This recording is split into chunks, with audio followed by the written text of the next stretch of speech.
Test, test, going live. Yeah, it's a little bit early, but hey, gotta sharpen our pencils right now.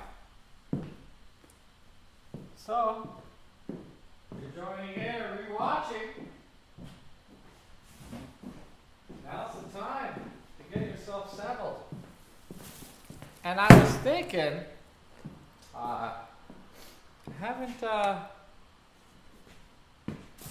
used the Conte in a while, so maybe I'll sharpen one of those. I love using them. I'm using 1710B. Maybe I'll sharpen two just to be sure.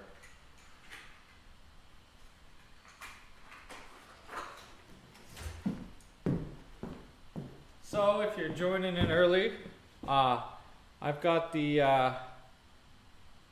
let's see if we can get this to focus. Pierre Noir 1710B. I don't think it's going to do it. Might be too close.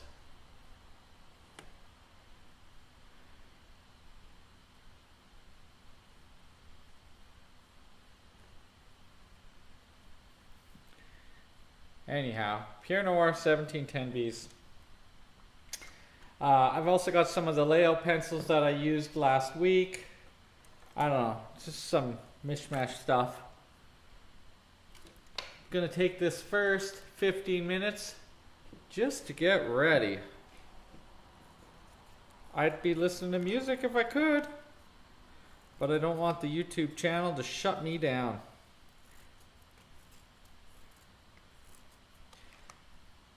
Last night I stayed into the studio. I'll just put this right here. Stayed in the studio till like 11 to lead oil ground 8 panels I built for my tarot series coming up. Some of the lead paint I bought, it's all oil based, but some of it has alkali in it, which helps it dry. But some of them are just an oil ground. So there's a very delicious, sweet smell in the studio. I've got the windows open. Hopefully there's not too much sound outside. But there's nothing toxic about the smell of the linseed oil. But it is quite strong in here. So I'm still allowing the air to flow through. This paint may take 3 days to dry properly before I do a light sanding and a final coat. It's advised when making canvas panels to do 2 coats of gesso. I'm already on my 3rd. I don't think 2 coats is enough. That's like, you know, you go vertical, you go horizontal. I think you need at least 3. Plus, if you're gonna spend the kind of money, it's about $126 to coat the 8 canvases that I'm building. Rather than put it on super thick, I'd rather just make sure, oh, the pencil broke. Make sure, this blade is quite dull, that I'm getting proper coverage. Uh-oh, looks like we've got one of those pencils that's just gonna break the whole way down. Be a little bit more gentle and maybe try, even this one's probably kind of dull. Try a new blade here. Maybe I'm just not relaxed enough. I just ate dinner, so I'll be ready to go for the next 3 hours with you guys. Gonna use the Ponte de Moro timing as well, which is 25 minutes. Oh, that reminds me. I should probably get the timer out. I'm gonna try to talk the whole time again to keep it interesting for those of you who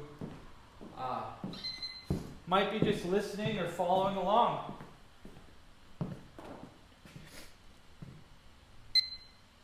What time is it? So we'll start in 12 minutes. Wait. Sorry, 13 minutes. We'll slap that puppy on there too. Hopefully you all can see that. Countdown. I'm not broadcasting these to Instagram, only the YouTube channel. And I appreciate anyone who takes the time out of their day to join little old me on my practice. There was a few weeks there where I didn't have cast or practice, either due to losing the Wi-Fi here or my back injury. It was tough last week sitting for that long, but I'm getting up in between at the breaks and stretching it out. Feeling a lot better. Probably be riding my bike again. Yep, this pencil is just no good. Look at that. $4 and I got nothing to show for it. I'm going to hope this other one's not as bad. I feel like the thing, it's not necessarily the lead all the time, but the hardness of the wood. And so, you know, it breaks a little more aggressively, or it's glued in a little tighter, and that causes the pencil to break. I can already see it's broken right here. That's not going anywhere. So this pencil's crap. We'll see if one from the same box is just as crummy. They could have been jostled around a lot. Who knows? I'd say with I at least have one bad one per box, and I've had entire boxes that were junk. The ones I bought off Amazon. These ones I ordered, actually about 8 boxes, so hopefully I just don't have a bunk set here. You never know. When I'm sharpening, I'm not sure if you can see that, but I sharpen and it's still white here. Well, that's because I don't cut down to the material. I don't want to gouge what I'm drawing with. I want to just release the wood from the glue. And so I have this like little white sticky area in between here. When you're sharpening your own, you'll see what I mean. You don't want to be cutting to the material. So I've got a little bit of wood and a little bit of glue. And now I just scrape the glue off. And that's a really light scrape. I'm not gouging at all. And it comes right off. So we got 3 materials here. We got the wood, we got our drawing material, and in between this little bit of glue. So now I just remove the glue. And that's one of the tricks for me getting a nice long, sharp taper, is not cutting your drawing material. So let's hope. So that one didn't have a bunch of breaks in it like the last one. In fact, it doesn't look as black looking at it. And I mean, this last one was just junk. So I'll give it a little sand now, and then I'll wipe the sanding clear off of it. I got 10 minutes, right? I got time. So as I'm going back and forth on this sandpaper, I'm actually turning the pencil the whole time, trying to create as even a taper as I can.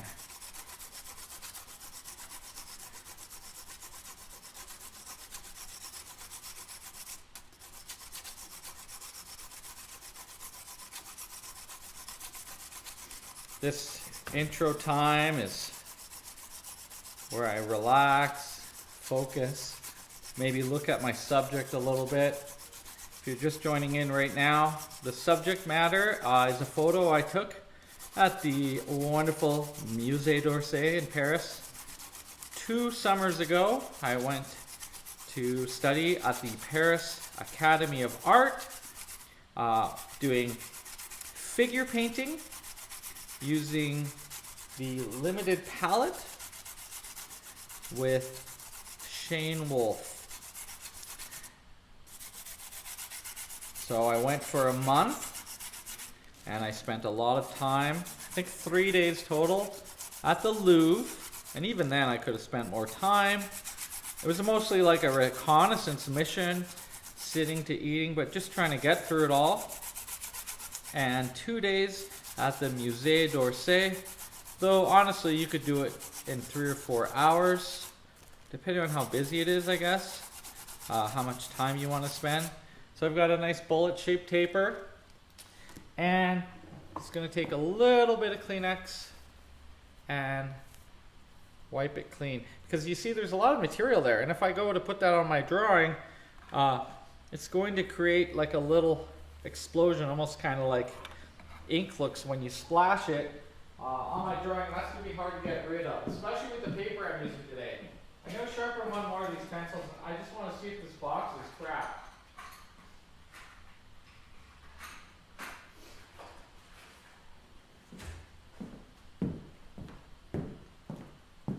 It's actually been months since I used a Conte. But I won't be using this paper today. I decided it's a little too gritty. We have a very soft, feminine forms. Even though I'll be drawing with a lot of angles today, I want to keep things a lot more smooth. And though the sculpture is off-white, I want to use some white paper today. So I won't be using newsprint. I'm going to use a very cheap cartridge or bond paper. Can't remember. It's a little more expensive than newsprint. Just looking actually to see if this one's cracked inside, and I see a crack right there. Sometimes you get a bad pencil. So just gonna make a lot slower, longer peelings here. I don't want to crack this lead. I just wasted one of the pencils. It's very frustrating sometimes when you get a bad one, but sometimes it's your fault and you got to take responsibility and blame and eat the cost, and sometimes it's just bad material. And although the Contes have been getting better, I still recommend them. They can just be a little bit finicky. I kind of feel like they're like a Lamborghini. You buy this awesome car, you take it out, especially at this time of year, and you look cool, great. It's picking up dudes, picking up chicks, whoever's in this car. It's loud, you can go fast, and it does a great job, but sometimes it breaks. And that is like paying for the oil job. I have a friend who owns a Lamborghini, and he has to ship it to Vancouver for a $3,000 oil change pretty much. So great, super car. You know what it cost me to do an oil change? I think like 25 bucks. And I do it myself. So I guess I would be driving a graphite pencil. So, you know, if you choose to use the Contes, they are great. They do cost the most out of anything that I draw with. And this one's breaking. So this came from that box that kept breaking. So I got two that I'm not sharpening right now because it's frustrating. And one that's sharpened, and let's hope I don't drop it, because we're going to be starting in about 4 minutes. I am going to sharpen some other materials while I'm standing here before we get started, in case I change my mind. Have a little bit of charcoal. This is the charcoal I was using last week. Just got to rehone it. It's nice once you get the sharpen going because it's very easy to maintain it. That first sharpen is the one that takes a little bit more time. There we go. Sad about these Contes.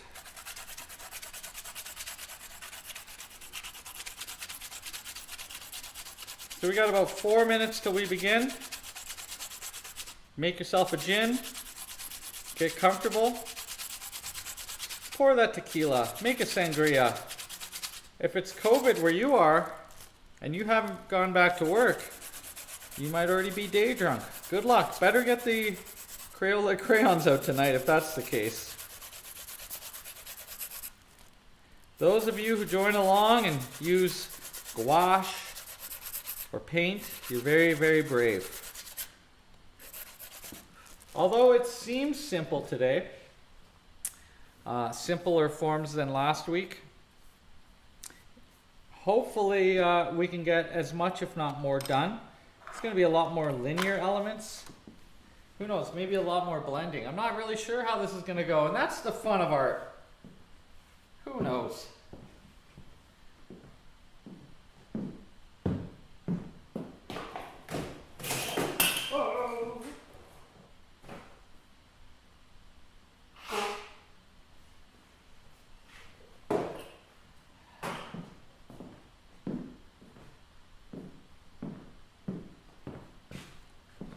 Maybe I'll try these broken ones some more. I like to put them in the holder when they start to get short, of which I have two. The holders I use are these Derwent ones, and they're a little too tight, so you got to screw it all the way out and shove the pencil in.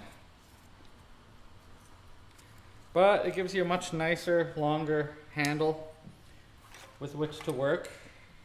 Sometimes I have to shave them or sand them a little bit if they don't fit. This is going to be an example of that, I think. Yeah. They weren't exactly designed for these. You can buy them in 2 packs, but it gives you a little bit more leverage when sharpening.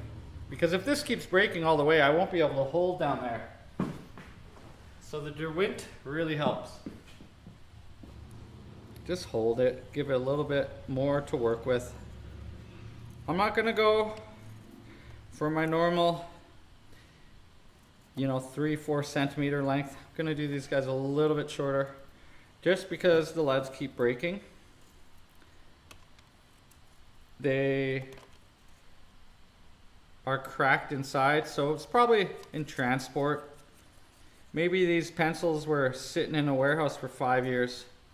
We're not really sure what causes it. I had thought, like cigars, maybe we should store these in a humidor, but I've noticed that often it's the material itself that's cracking, and it also depends whether or not there you go, there was the fissure, just broke. Clean break too. Heartbreaking. This is like the 3rd or 4th time this one's broken. But I'm persistent. I'll keep going. Or I'm cheap. I don't want to lose my money. So I got about 30 seconds here before we're going to begin. Hopefully there's some people out there joining me. I mean, Virgo, I want to start at 6. But a lot of people are watching these after the fact. I'd say I get like 30 to 40% of the views aren't on Wednesday. Aren't on the night we do them. And who knows, I haven't looked back at the older ones, but they're there. So we're gonna get started very soon. I just want to, it broke again. Okay, we're giving up on this pencil. Let's get the show on the road. Welcome if you're just joining in. I'm glad. We're gonna do Pontomoro timing, which means every 25 minutes, we're going to take a 5-minute break. We're not going to have a long half-hour break in the middle. I'm actually going to keep this pad underneath my paper because it adds a little bit more flexibility. This is just some cartridge. This is the stuff I often use with the kids' classes, actually. It's not quite 18 by 24. It's a little bit smaller, and it's already got handprints on it and specs. Okay, maybe I'll flip a little bit cleaner sheet. I mean, that's obviously from me. I'm doing this white paper because it's very smooth. Not as smooth as smooth newsprint, and not as rough as regular newsprint. So you'll see some nice textures come out here. The image that I'm using, I took 2 years ago, summer, when I was studying at the Paris Academy of Art. Let's see here. Okay. Just getting all set up. I got a microphone right here facing me. This guy's going to come up, and I will do my best to not lean forward and to keep an eye as to what you guys are seeing. Whoa, that's weird how it naturally balances. I'm underneath the light. There's light from the windows, and I have the studio lights on, but even then, who knows? The image is available at atelierartista.com. I just keep putting the pictures up there. Right now, I'm making a couple file folders of the pictures I've taken so that you guys have more choices. You don't have to draw the same thing that I'm drawing at night. You can draw from a bunch of my sources. And you can also just go online if you want and pick your own stuff up. We're going to work the rest of the summer off of white marble sculpture, just because if I have a model in the studio and I miss it the most, it's definitely the best way, the hardest way. But the great thing about the white marble sculpture is we already have some of the values. Of course, it's still photo, so I want you to really work on getting your proportions correct because they are measurable. It's not moving around. But the other reason is we can really study from the old masters these beautiful shapes and poses, some of which are in action in positions that our models tend not to hold. So in our training, let's try to get better so that when we have that natural, beautiful, real live model in front of us in the fall, that we can have our increased abilities and make something more that we can be proud of. So first thing is in my mind, I'm imagining that there is a crosshair, and I'm going to take a measure off my model and my composition. So some of the things I'll be doing are in my head. I think I did pretty good last time, speaking for nearly 3 hours straight. Although this week I'm gonna let myself have little breaks and just enjoy the process. This isn't a class, it's just a little bit of a look inside my head. And if every week you're hearing the same things, I don't want it to become boring for you.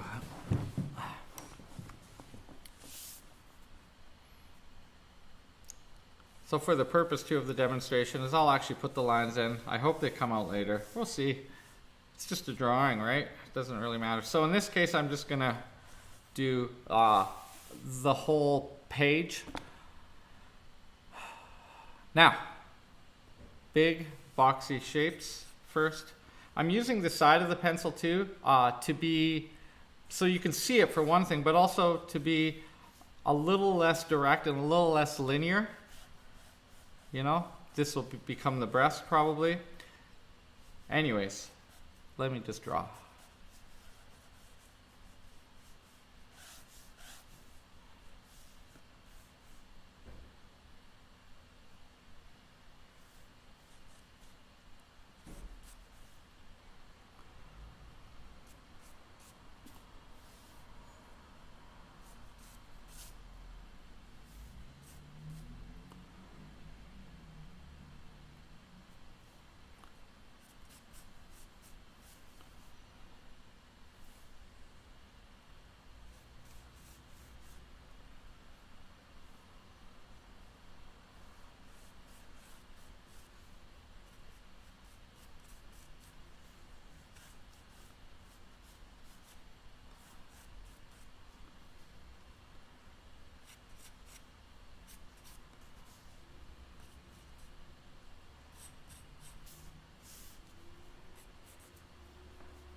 I've got the Mario Brothers song stuck in my head. Da da da da da da da da da da da da da da da da. Okay. So without measuring, I've kind of blocked in where I initially think my figure should go. I'm gonna start doing head, chest, hip, and then start building more simple structures. And once again, probably not taking much of a measurement. in the beginning. This would be the symmetry down the center of the face. The chin is a little bit tucked. She's looking a little bit this way, so there's a slight tilt. This will be the eyebrow. Jawline. The hand touches the side of the face there. Okay? Just so you kind of have an idea of where we're sitting.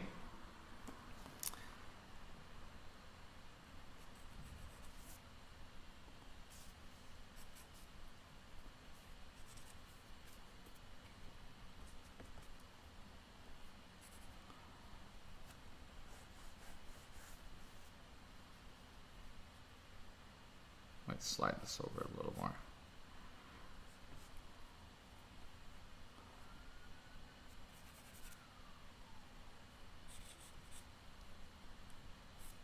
Okay.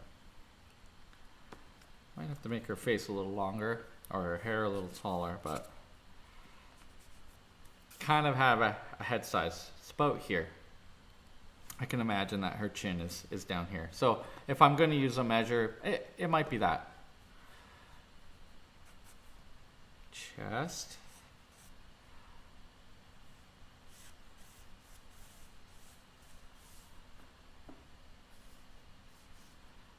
What?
Little triangulation to find that elbow. I'm not really taking a measurement yet. Let's see if we can just get everything placed first. Man, I miss these contes. They're kind of like makeup-y. So soft.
Tree she's on.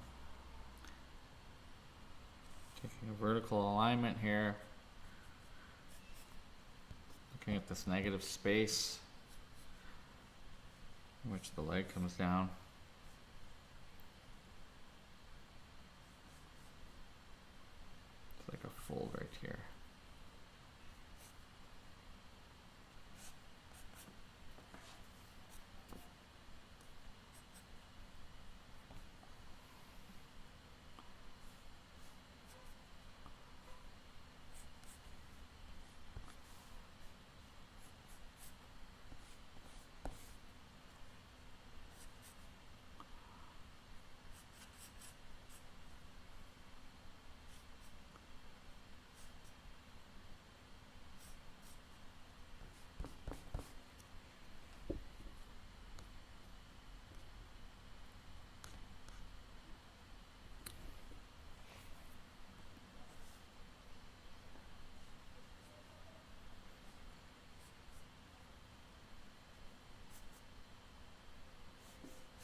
I combine the two legs together as a shape.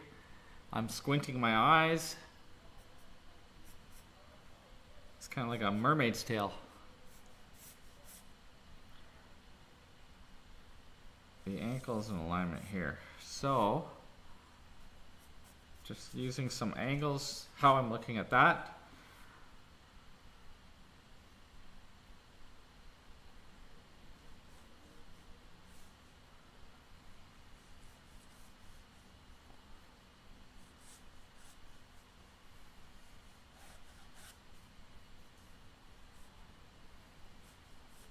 It's amazing how fleshy and soft this stone looks. I love white marble sculpture for its clarity, for its purity, for its softness. Of course, what white marble sculpture was in the beginning was painted. Gaudy colors, especially Hellenistic and Greek sculpture.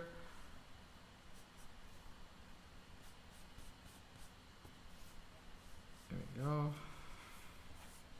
I am going to take a little measure off these legs because I feel like, yeah, so from the groin to the head is the same length as the legs. Okay, I was pretty close, pretty close to where they needed to be. We'll see at the end when I rip it to shreds. Maybe I'll put the picture beside again so we can have a nice analysis. It's not always about, you know, that one thing. Oh, I'm gonna work on proportions. You know, you want to package it all together. I'm certain that this artist idealized forms. So there are things that are enhanced, so to speak. Maybe the legs are elongated. Also, we're lower than the sculpture. These are on plinths. So that looks okay for the shape here. Simple shape.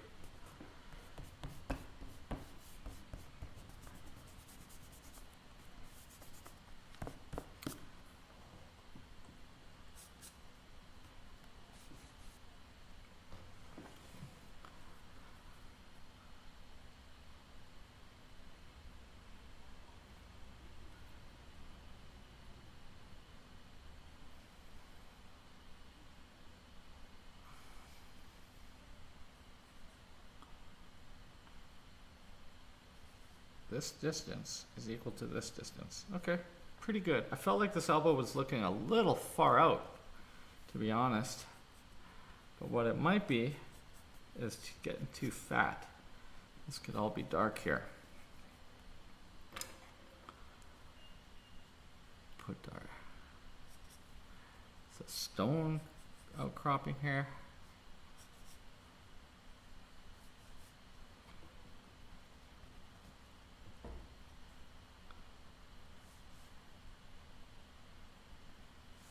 Matching the angle, bringing it up to my form outside of me. Just trying to keep consistent.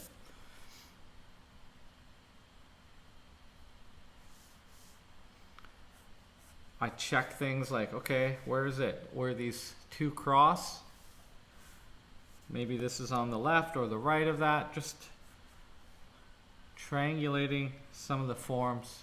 Big forms before small forms. Looking for what separates light and dark. That's really all I'm doing.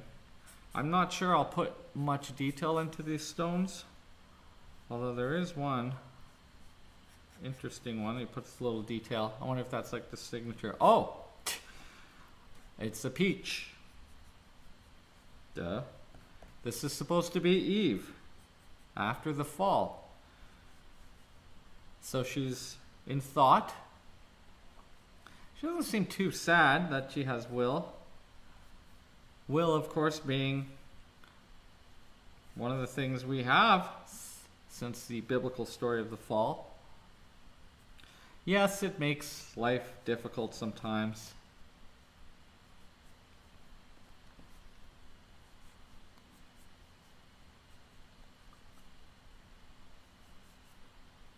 Ish. Okay.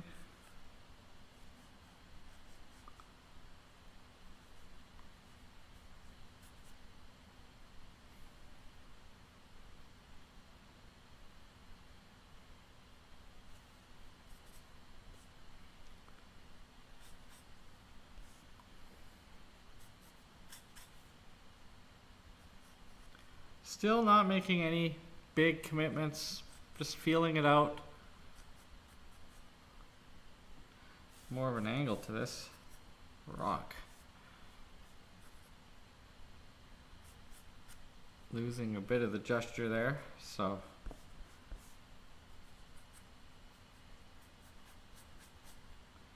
There we go.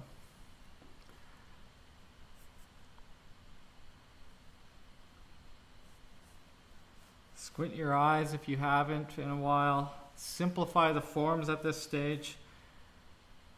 We just need a base. I'm going to assume that that's her hair coming down. Her gorgeous hair. If you want to learn to draw hair better, I suggest looking at sculpture. How do they do it? There's some leaves here. Although we might not put those details in. It's all dependent on time. So far, pretty good lay-in, pretty good time. I'm going to clean it up a little bit. There's 8 minutes left. So I'm going to take out the crosshair for one thing. Forms can now be based on the forms beside them. And anything that looks really dark, so I'll just take a little bit of my knead gum, tear off a piece, and roll over it. I just want to lighten it. I haven't made any detrimental, definitive decisions yet, but I've got a fairly good lay-in. In the last session, I think I took 2 timed periods to get to this. This is a much more simple form. There's no snake. The guy was much smaller, right? I had to have micro measurements. This one is much more based together, you know? We've got this general shape here. And then small cutouts from that.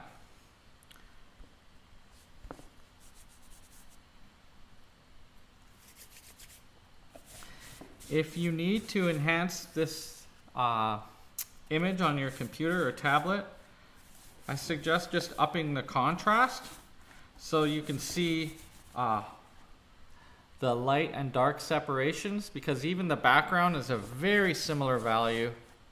The Musée d'Orsay was a train station, so that's not lights on the model. It's got an overcast look because it's coming through mostly like a frosted glass. It's all natural light, which softens things. And artwork from this era, be it Cabanel or Bouguereau, Romanticism,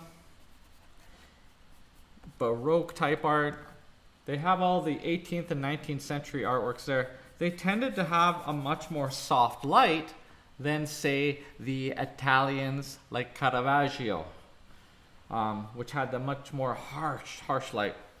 Much more soft light. Maybe it's because, you know, they're more in the northern hemisphere.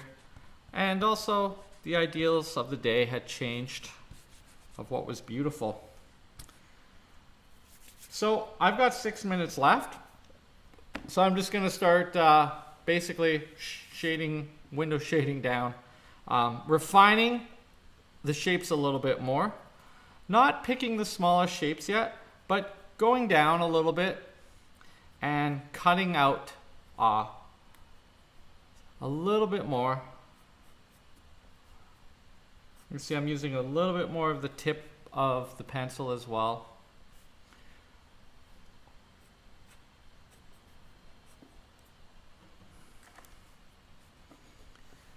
This is similar to how I would do a bark drawing.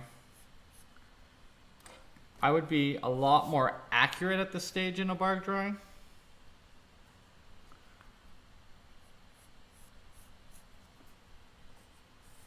Here I can use the side and I can kind of push it around a little more sculpturally. No pun intended on that one.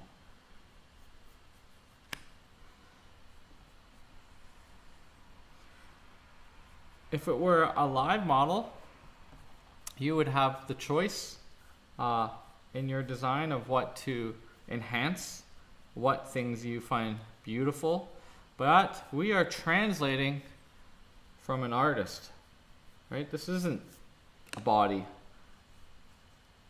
Maybe he made many, many sketches to get to this point.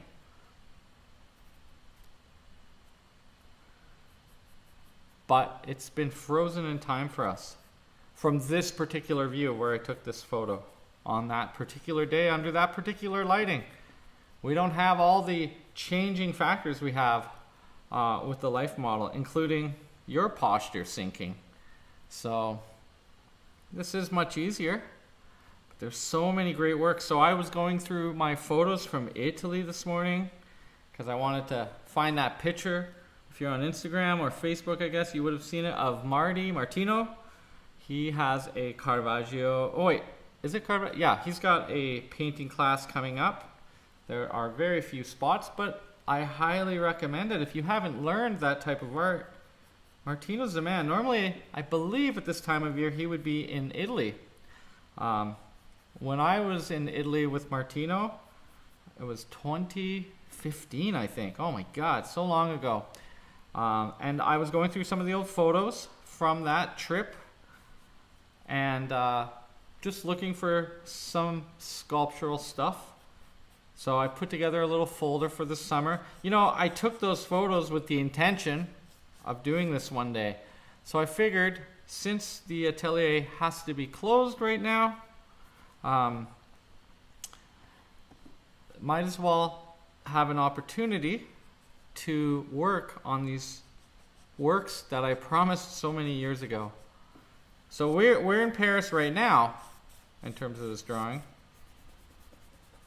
but we will sometimes jump back to Italy. I don't know until a couple hours before what I'm going to draw. I like to pick what I feel like. I want to be inspired. And this week I wanted to pick something a little bit simpler. I have some two-figure works. Two-figure, or like lots of trees. This one's a lot more simple. We got to make sure we succeed too, otherwise it's becomes something that you don't want to do. And I've been a little bit rusty, so I want to make sure that I'm providing and delivering for you guys. Oh! Okay, those pencils that just fell were not sharpened. Those were the broken ones. So I'm squinting my eyes a little bit to figure out where some light and dark shapes are. Simple shapes, like triangles.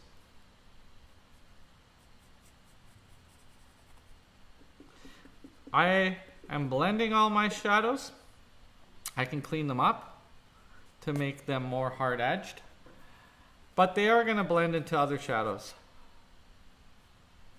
and will darken as we go. So I'm just bleeding my way down. I'm kind of leaving the head right now. It's a very complicated area. I have sort of the source of where the hair is going to come from, but I don't want to get caught up in that already. I want to move down. And I tend to find that I'm working the torso area in general a lot more at first. I don't know if it's a thing. It's almost a line down to this breast.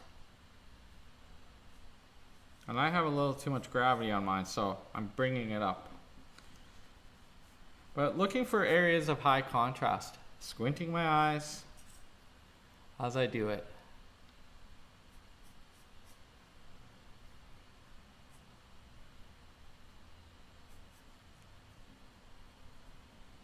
So we got 30 seconds till the first break. If you haven't gotten this far to have a whole body and its placement, well, don't worry. There's plenty of time. We're just beginning. Sometimes it takes me 2 or 3 of the first sittings I will back off and look at it, but honestly, I think I'm not going to worry about proportions and whatnot. I'm going to focus more on creating soft values today. Lots of squinting down from where I'm seated. We're on the Pontomoro timing, which means after 25 minutes, we take a 5-minute break. So let's do that now. I'm going to get a glass of water, maybe a tea, and step back and have a look. So 5 minutes. I'm not sure if you guys can see this in the camera.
Minute and a half.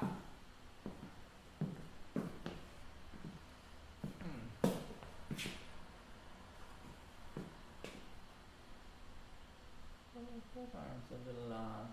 The arms a little long. Torso's a little short. Okay. These things we must know.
So when I squint my eyes, I see a big dark shape here and below the legs.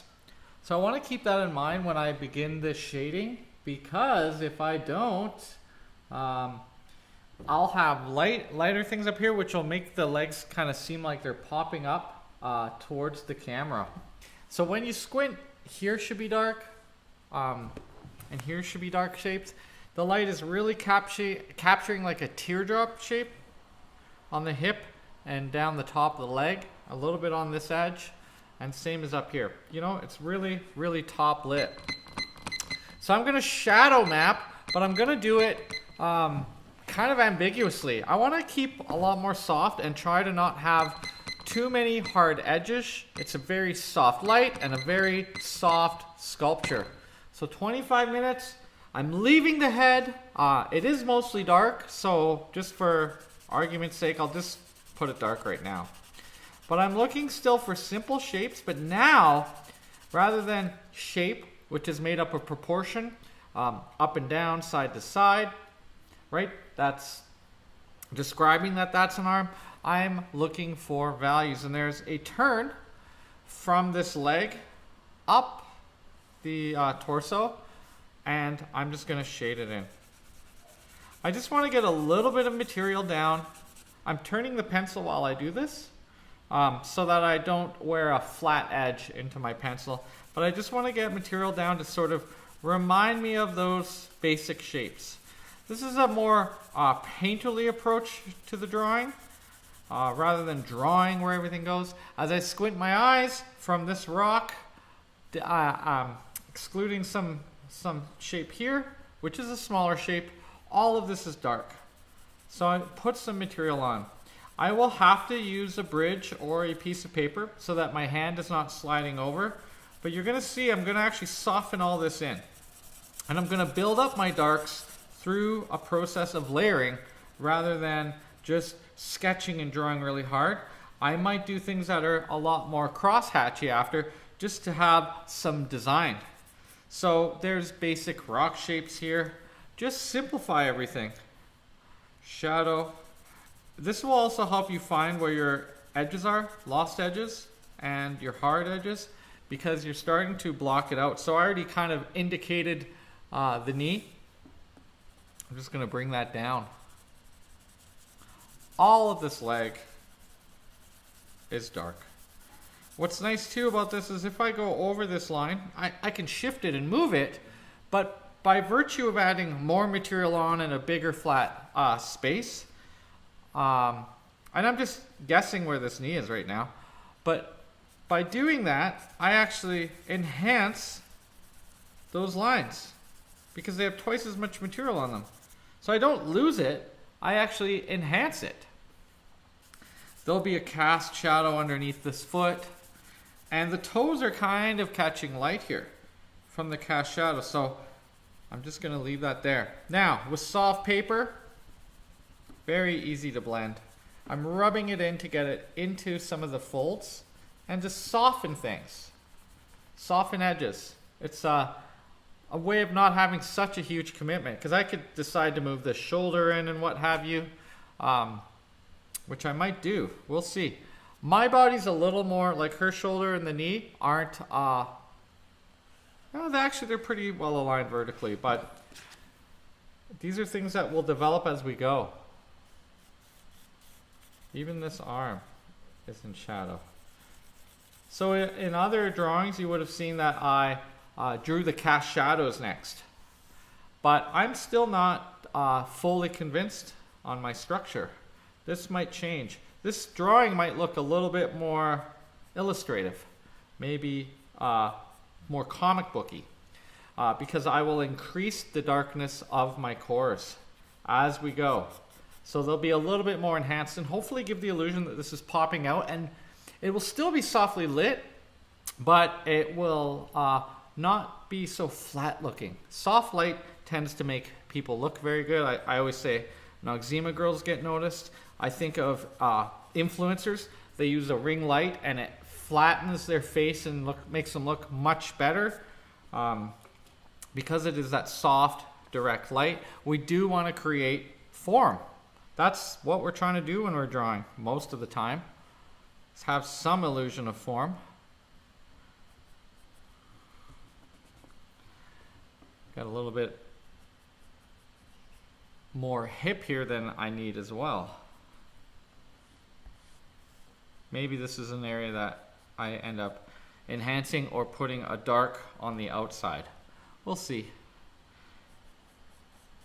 Right now, if I squint my eyes, there's black behind the resource photo. From the trochanter to the patella, I have a shadow plane. By doing that too, I also figure out where my angles are off. Because I just say, well, how much of a rectangle is this shape? You know?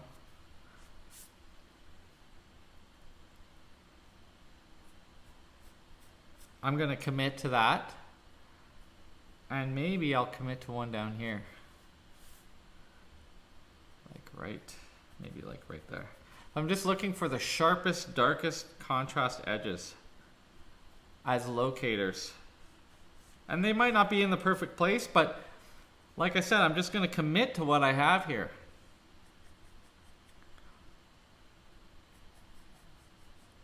So high contrast edges, sharp and dark. That's what I'm looking for. They will get softened down, but I just need some locations to work from. The tree.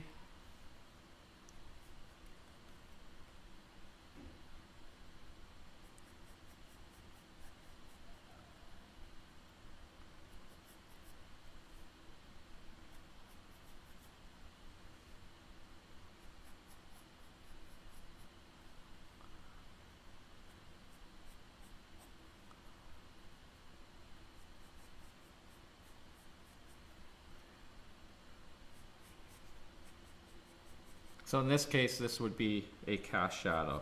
Her body's laying right on the tree.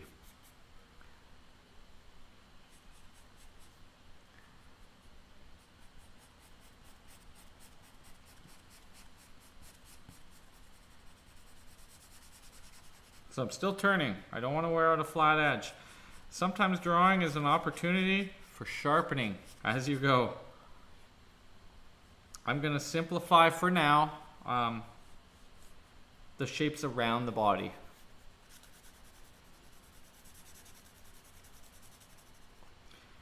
Wherever you spend your time in your detail is what you're interested in, and hopefully also what the viewer is going to look at.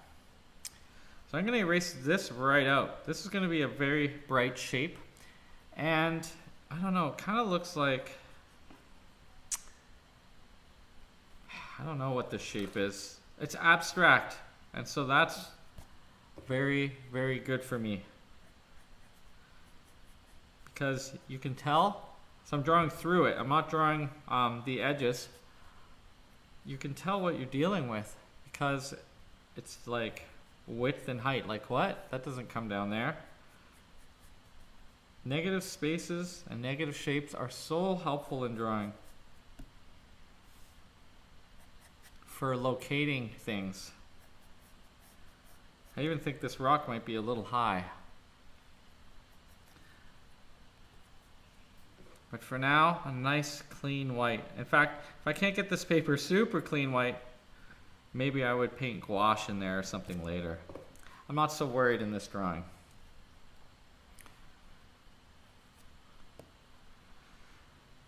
So where the legs come together is above here.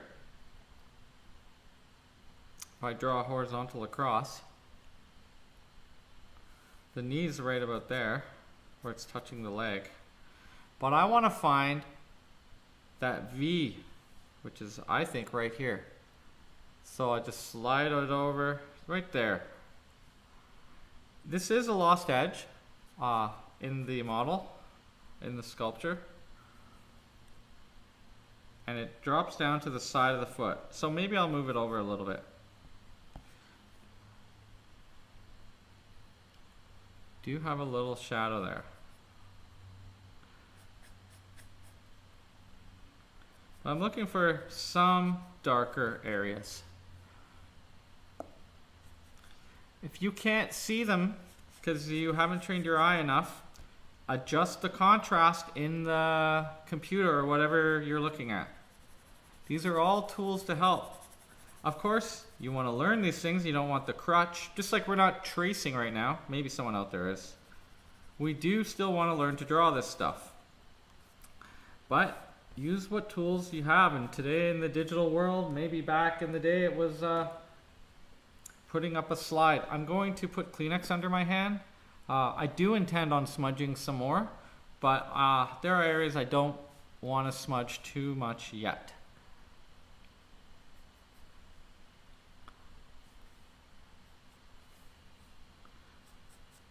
I definitely don't want to have the super black hand. It's bad enough as it is.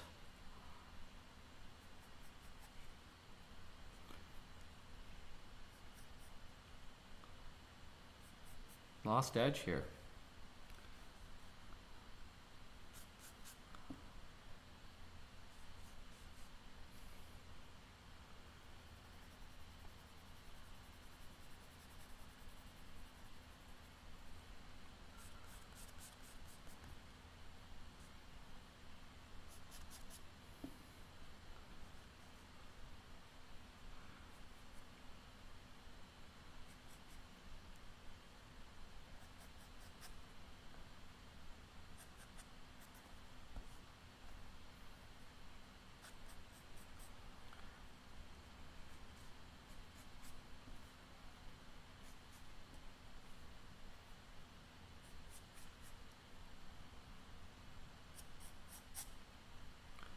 All dark. The underside of a rock. Is it darker than the leg beside it? Slightly. Slightly. And those values are what lifts it off. For the most part, we can make our darks the same value for now. Kind of like a Banksy, like a cutout. Nothing is really going to be pure white, maybe just this part of the leg. So, you know, having a bit of dirt and grime on here is okay. It's a drawing after all. It need not be perfect. Not like your brain tells you it's supposed to be.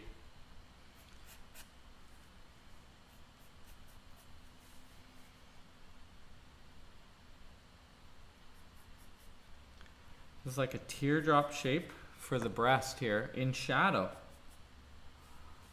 So I can draw it. There's reflected light in there too. And I just think about how it is a gradient. It's dark, goes underneath, but it's still, and then it's slightly lighter here. Smudge it in. We just build up on top of that more and more.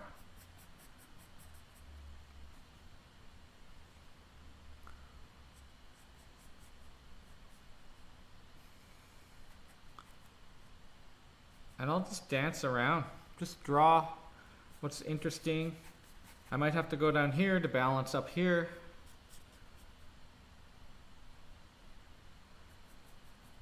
There's a lost edge here. So I'll darken beside it and then just use the side of my pencil, turning it all the while.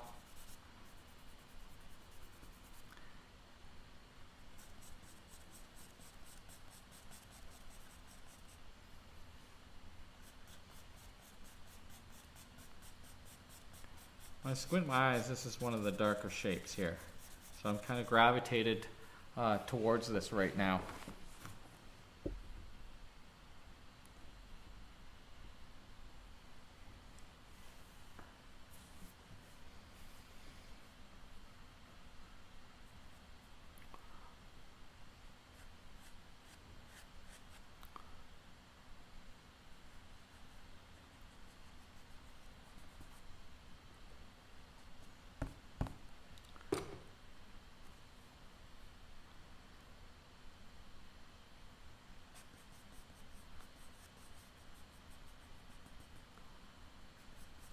Shadow under the patella.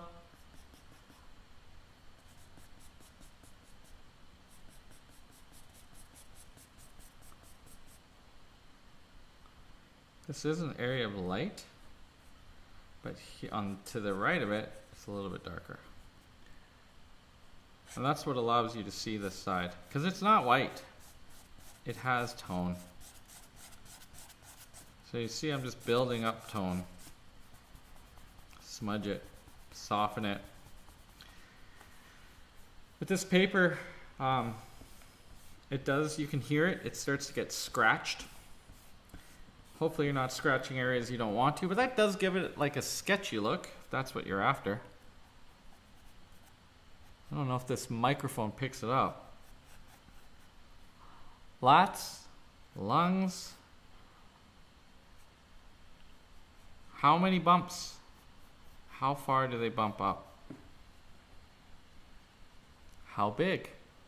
This one being the biggest, smaller, smallest. Look for these types of abstracted patterns. Forget a little bit what it is so that your brain doesn't fill it in with what it thinks it knows about the subject. You're here to observe and to translate, not to judge. Through that, you learn. It's hard. That is the artist way at work, though.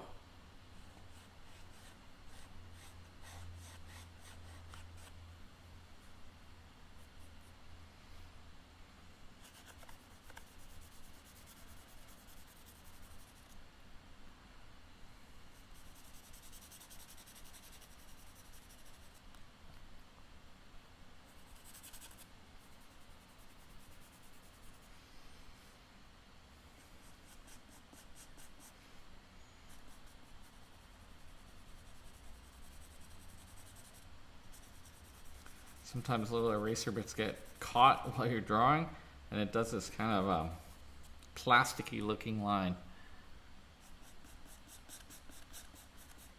It's like burnishing it in there. I don't know if this is her appendix scar, but there's a nice fold. This is one of the things that sells this sculpture as real. Right? It's not totally smoothed out.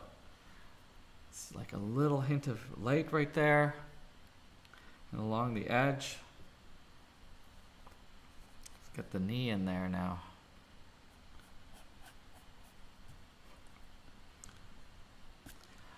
The knee is coming quite a ways forward, so even though it's not in the sculpture, it's nice to use line. Line can be used in a way to show overlap. So by using a linear element here, I bring the leg forward.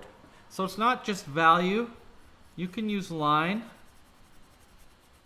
to help describe that. So by putting that line in there and having higher contrast, it will bring this knee more forward to the viewer.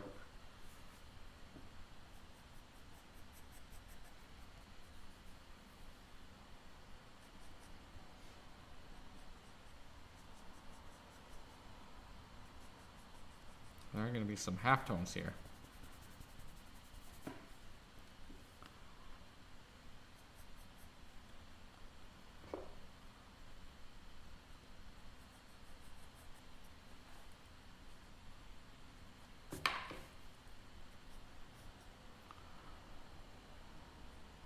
This leg's pushing in a little bit. Same as here. If I want to bring this knee a little more forward, just going to draw a little bit more of a line to bring it forward. That might not be visually true in terms of just doing a tonal drawing, but in terms of describing to the viewer what you want, what's forward, it's a useful tool that we have at our disposal. Maybe in a painting, you would soften that. You wouldn't have a line in a painting as much. There are no lines in painting, so they say. I mean, take these sayings with a grain of salt, of course. A line is made by putting one color beside another color.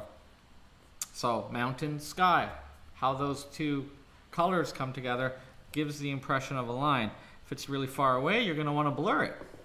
But if you need that hard and shaped, you won't blur it so much.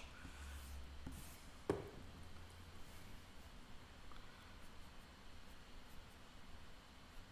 going to go up here a little bit now. Just dancing around. There's a really dark, hard shadow here.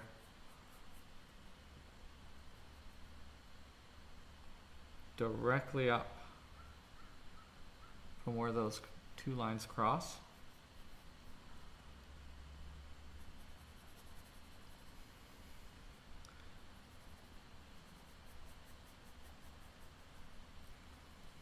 Okay. Already this body's starting to pop. Maybe I'll spend a little more time down on the feet here. There's an lost edge right there between the rock and the calf. So rather than going the direction of the contour, I'm going across it. I kind of use that as a description. Now there is a line all the way down here. That line is used to describe one foot or one ankle going in front of the other. You know, it's a shadow. It's thicker and darker where there's more space between the two parts.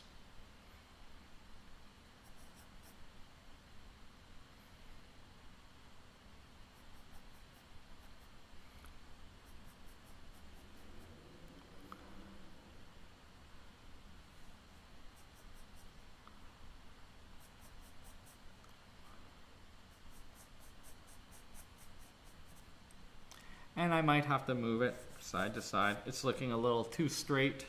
Not enough roundness right here. Enough fatness. These are nearly in alignment, so I'll just make it a little wider. Top of the calf. But it's in shadow, so there's a lot less detail in shadows. The kneecap starts up higher. Little tiny patella.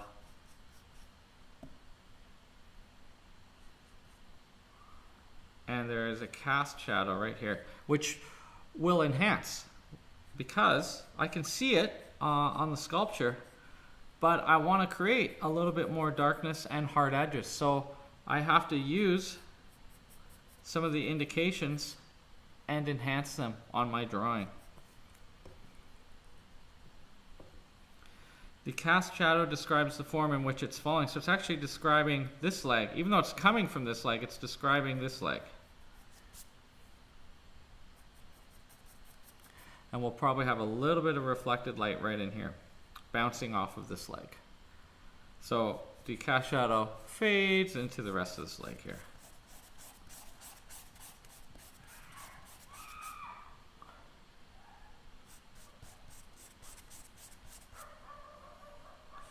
Ooh, some action out in Marta Loop. I don't know if you guys can pick that up.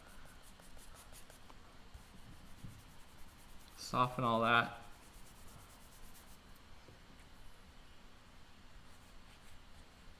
I'm going to clean up some edges. And you'll see that I use my left hand a lot for erasing, or on the left side. I'm not ambidextrous, but I act like I am sometimes. When I paint, I might use both hands. It's a good habit to get into.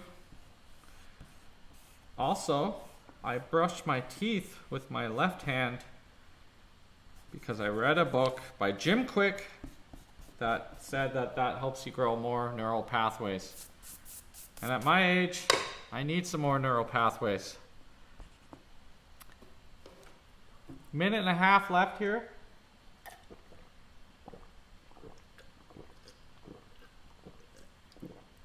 Drink some alkaline water.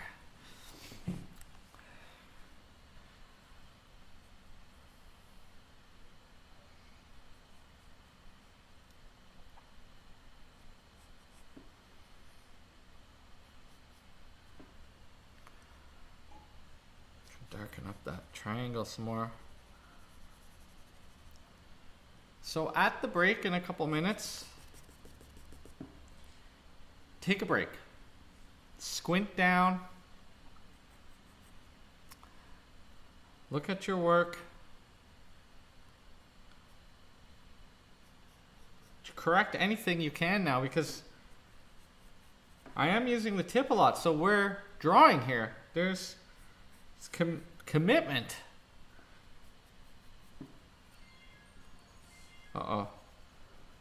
That's my warning that I have to do push-ups on the other phone. So we've got 17 seconds. I'm just going to turn this off. Can't believe it's already 7. That's 2 sittings, 25 minutes each.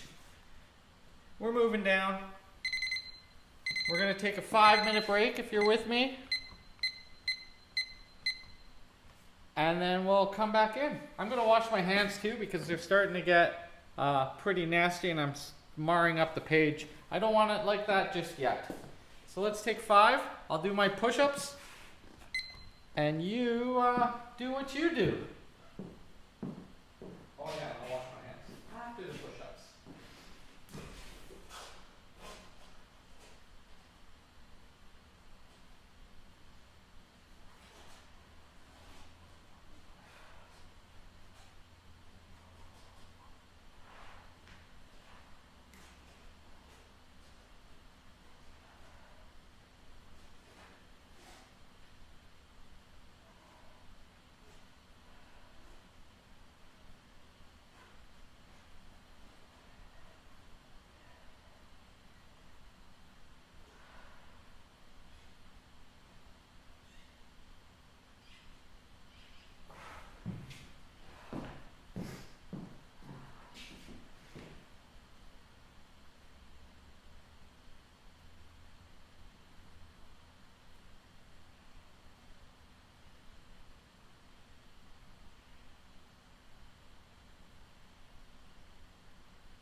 Take pictures of the steps.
Minute and a half left if you're listening.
30 seconds.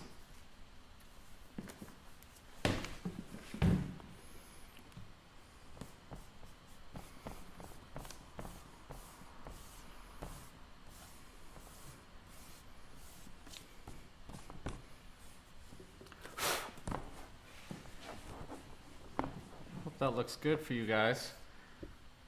I will actually check the YouTube here. I haven't been, in case anyone puts a comment. Okay, let's go, excitement. So 25 minutes. 3, 4, 5. Okay, I got an envelope. Hooray, way to go, sweet. I'm just gonna use it to float my hand on. Just so I keep more of this paper white. I want this drawing to look good, I guess, so that's the plan. The other thing I have are some smudgers, some blending stumps, and that will help soften and unify my shadow shapes. So if you don't have them, you can roll up some newsprint. In fact, they sell them like that. I'm not sure if this will show you, but this is newsprint rolled up. And you can press a pencil in the back to change the point. You even use it like a pencil. This one's a tortillon, so a spiral, and it leaves little lines. I like it. It can be quite vigorous, but you might want to soften it down. You can use a chamois as well. We'll try to get some of the striations and lines out of it. We are going to draw striations and lines on top of it. Like you might be able to see here, for effect, to create some texture, you know, in the tree and whatnot, going the cross contour. Whereas on the body, a lot of the places will keep very soft. In fact, speaking of very soft, it might be wise for me in this session to do the face and hair area because as we run out of time, might not have time to finish this down here. The other thing I'd like to point out is for the first hour and a half, the first 3 sittings, which we're in the 3rd one right now, I actually don't even bother sharpening my pencil. It's still 1.5 inches. It's still fairly pointy. Might be not pointy enough to draw details of the face, but I'm doing that so that I keep blocky. Then at what would be the halfway point, I'll resharpen and resand and prepare my tools. And if it were life drawing session, I would also try to be a little bit social. Not that social. So I'm gonna go for the some details in the face now. And maybe the shadow under the hand, which I'll enhance. So about 1/3 of the way is the nose. I can't even really see the nose. I can see the shadow from the nose.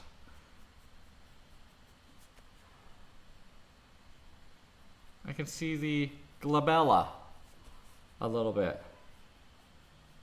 And if you did the bar drawings, you would know the type of eye shapes that are drawn at the École des Beaux-Arts. You were meant to memorize those by rote and know how to do them. Also helpful for sculptors. Okay, so that would be where, if I was drawing it. The thing is, whoa, we got another warning here. Sorry. Putting the brows across, putting the eyes across. That gives me kind of a indication of where these things shall go. But this flattens it out. It's lines, right? We don't want that. What we want to do, she's looking down. This is going to be shadows. But I just want to find some locations here of where things go.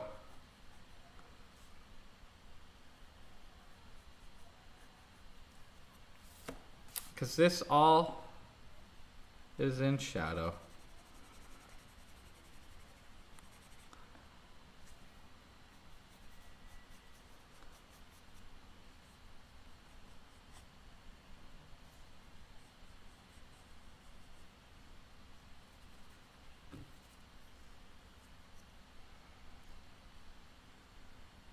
There's kind of lines indicated from the side of the head to where the hair is. It's groupings of hair. But lines flatten things, especially vertical and horizontal lines. By at least curving them, I let the eye travel around. But we don't want to have a lot of lines here. Well, kind of lost where I was. Okay, there we go.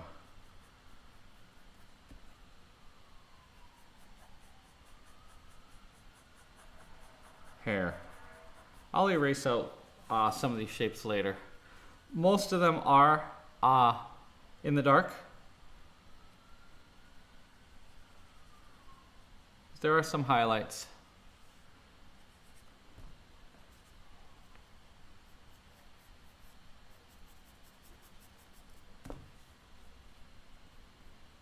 I've indicated sort of where the hair comes together about, because there is a reflected light on the bottom of the hair. But I'm going to draw lines for now. I'll darken them later. When I get the tortillon out, or my little smudger, it will become more apparent. But I don't want to have too much detail in here. You just got to see it as a face. And right now, that's enough of a face. And the arm is in front. So this is another area. It's okay if I cheat a little bit and be graphical and draw a line. Really, it's a light beside a dark. But we will be enhancing things in this drawing. So a little bit of a line is okay. There. Just whenever something overlaps or you want it to come more forward, and areas of high contrast, because it is a lot darker up here. It's one of the darkest areas actually. When I squint my eyes here and beside the head, very, very dark. Light down here.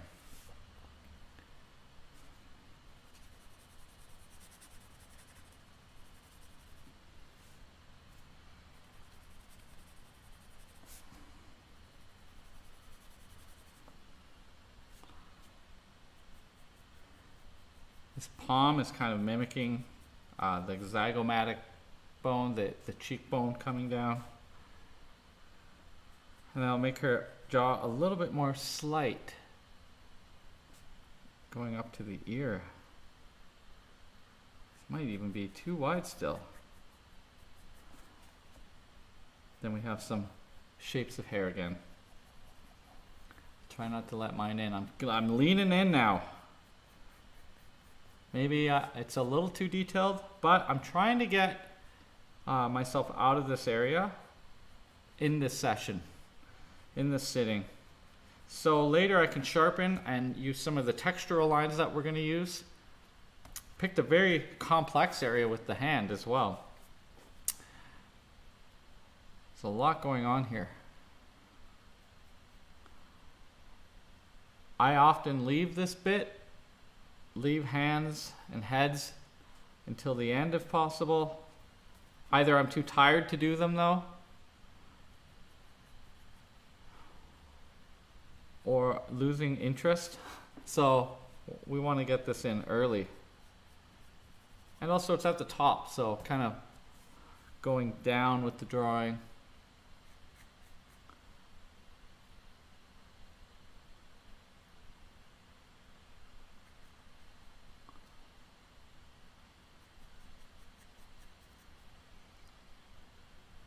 Got these nice plump little fingers.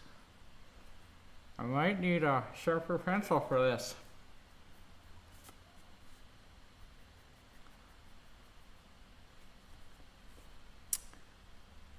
So the palm's going up, hair's coming over.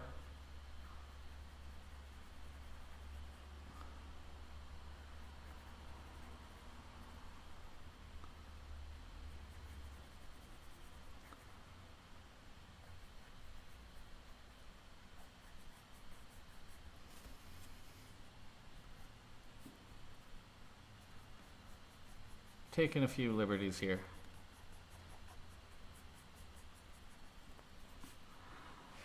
What I'm really just trying to do is figure out where that finger is, and I have found it, I think.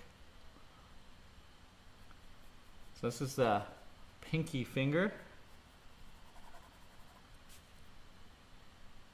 to the knuckle, to the other knuckle, and then down. Of course, it can be adjusted.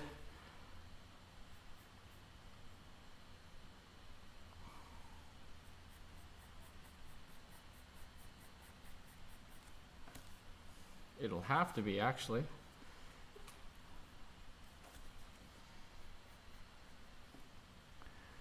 But it is the darkest shadow. Under the finger and around.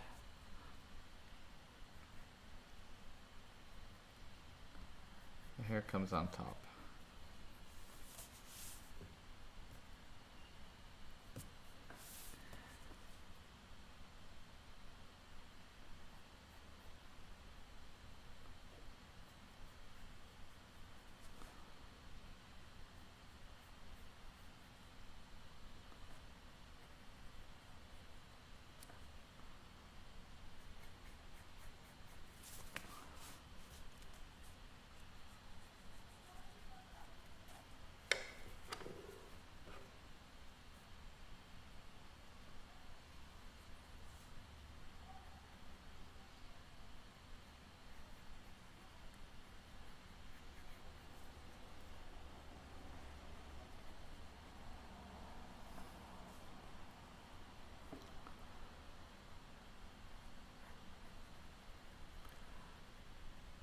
Thinking of the little lines and triangles that make up the hair.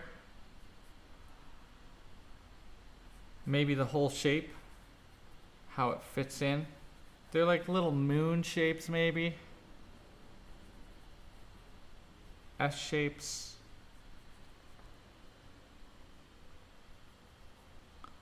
I don't have them exactly where they are, it's okay.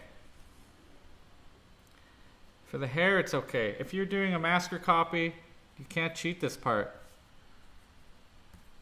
If you're doing the La Queen head or that Michelangelo bust, that's very common at the ateliers. You're gonna have to do it right. You're gonna have to show patience and professionalism. But for these sketches, well, it's time. Time is your enemy here. Or your friend. In fact, time is your friend. Let's switch that up. I'm reading Tony Robbins, given to me. You know, I've had this book for years, but it was given to me by a life coach, and I'm over halfway through now, and it's actually pretty good. And today it was talking about chapter 10. It was talking about reclaiming the metaphors you use, that being one, so that you can turn them positive. Maybe you don't know how your negative self-talk is going. Life is a box of chocolates. You never know what you're gonna get. Some people think life is hell. Other people think life is a mystery. Life is a challenge. Life is a journey. There's so many ways of looking at life. But what do you say to yourself about it? Of course, you know, sometimes it's a war. Sometimes it's a challenge. It really depends on your mood, I guess. But we can take ownership over that. The words that we're using in our head, the metaphors that write our lives. My particular favorite is shit happens. It just happens. Takes a lot of the pressure off it.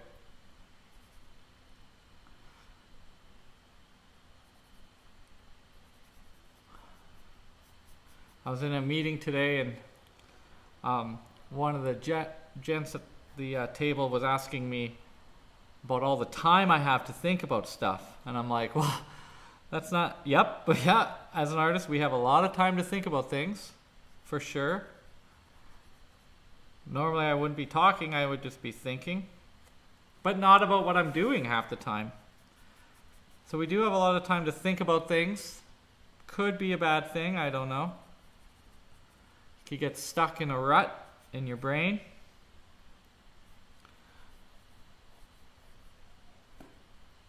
But it's also kind of like meditation. Can relax while we're drawing. Normally I would listen to music, but as I've said before, you can't because YouTube will disconnect the video, which I had happen to me a few times. You learn as you go. You learn as you go. I'm just happy I can broadcast these for you. My intention is to always practice on Wednesday. I mean, since I opened the atelier. So that looks fairly good. There are areas that can use some work. But for now, we'll move down. So, just a little bit to the right of the hand and over, we can see the process of the ulna. And that is a little bit harder edged and what is casting the shadow. I'm going to erase out a little bit here to emphasize it. The top of the hand has a little bit of halftone. So it's got some material on there. Lift a little bit out with my kneadable eraser. And then these core shadows, which we're intensifying in this drawing to give us some more depth. I'll draw back over them if I have time at the end, because I do have yet to soften everything, right? This guy. Right? If I soften from the dark towards the light though, because you're picking up material, right? So if I go this way, from the dark to the light.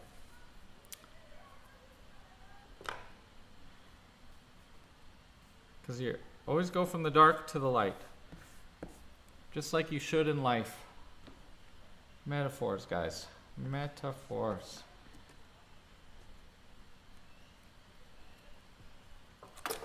I have this kind of eraser at the end, which I will go along the outside and tighten and clean things up with. You know, much smaller eraser. But I have quite a dull device going through, so I'm going to look for areas of tonality. Now my shoulder is a little far out, actually. So I'm just going to bring it in now. And just build up some tone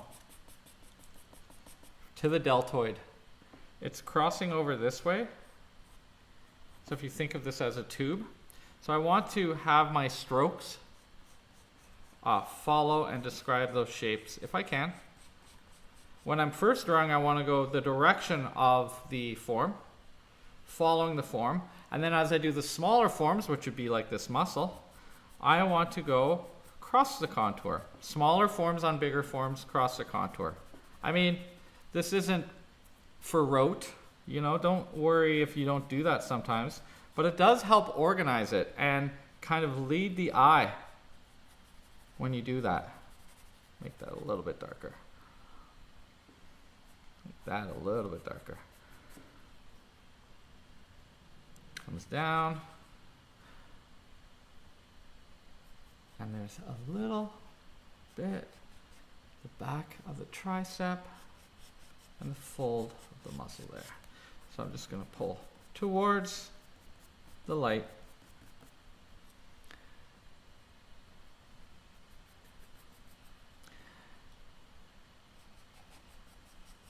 It's darker along the core. Core, form. Can really probably hear that scratchiness now. I'm trying to sharpen the tip as I go a little bit. But I am making little crosshatch lines now.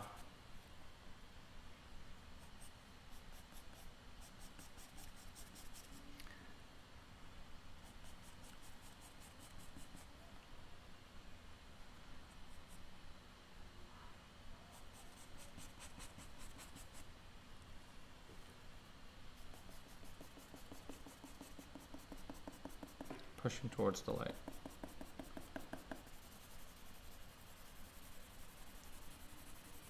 Just soften it.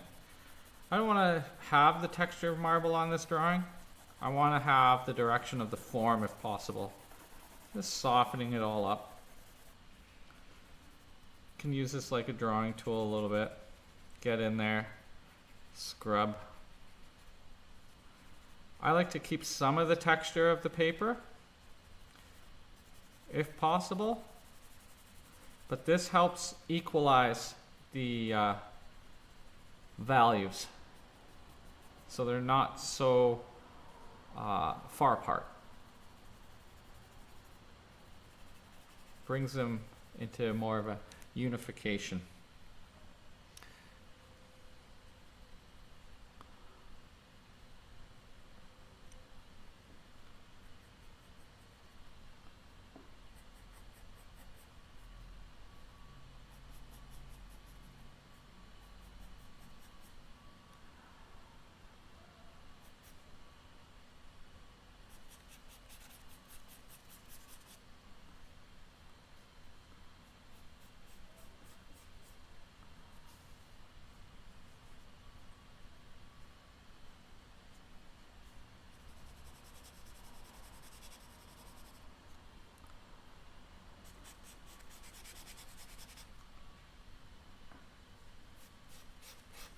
Going the big cross contour, or sorry, the core shadow along the direction of the form, and then the smaller shapes like a cast shadow or muscles going across. And I'm describing the roundness of the form.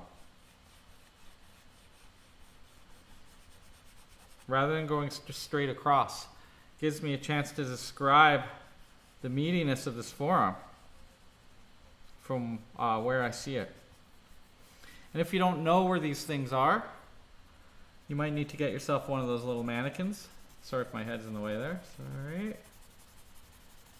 Just to simplify it.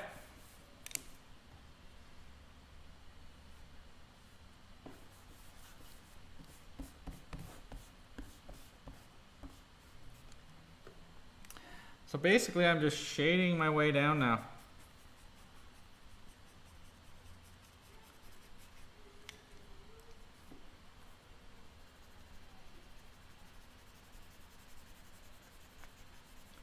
It's already 7:30-ish.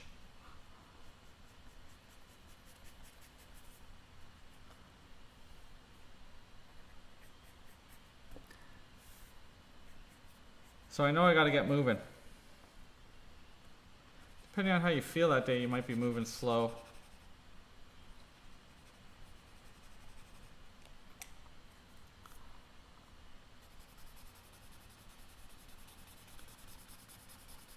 Okay, if you just draw the elbow, really. Whatever you can do, whatever your level is, it's all okay. The main thing I've noticed over the years, just for myself, practice, man. That's the only way to get better. I mean, you can also practice for 20 years and never get better. A lot of artists come to me and want to take a class, and they say, well, I've been training with this person for 20 years, and I look at their work, and they have the skill level of someone who's painted only for a year, but they've been doing it for 20. They've been painting the same mistakes over and over again and not improving. Part of community, part of our perfect practice here is so that we know what we need to work on. You can't work on everything all at once. I mean, when you're the old masters, maybe you can show that. But at first, we just got to pick one thing at a time to focus on. Or per drawing that you do. One technique at a time. And just stick to it. I mean, every time you do it, you can pick something else, of course. So, about 30 seconds till the break. I'm just gonna clean up as I go. Cleaning up around the edge. Still got my floater here. I'm saying that up here is pretty much done. I will darken the core later in the next pass to help balance the whole thing. This might be a little dark here, so I'll erase out some shadows, or sorry, some reflected light. It's hard to talk and draw. Come on, guys. Quit being so hard on me. Okay, let's take 5. And this would be the halfway point. I will sharpen my pencil at this break so that I have something better to work with. You might find that your stuff is getting quite dull now if you've been working with it the whole time and not sharpening. So, 5 minutes, my friends.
I think next week I'll put up a bunch of images the day before and poll or let people vote on which one we'll draw, because there's so many good ones.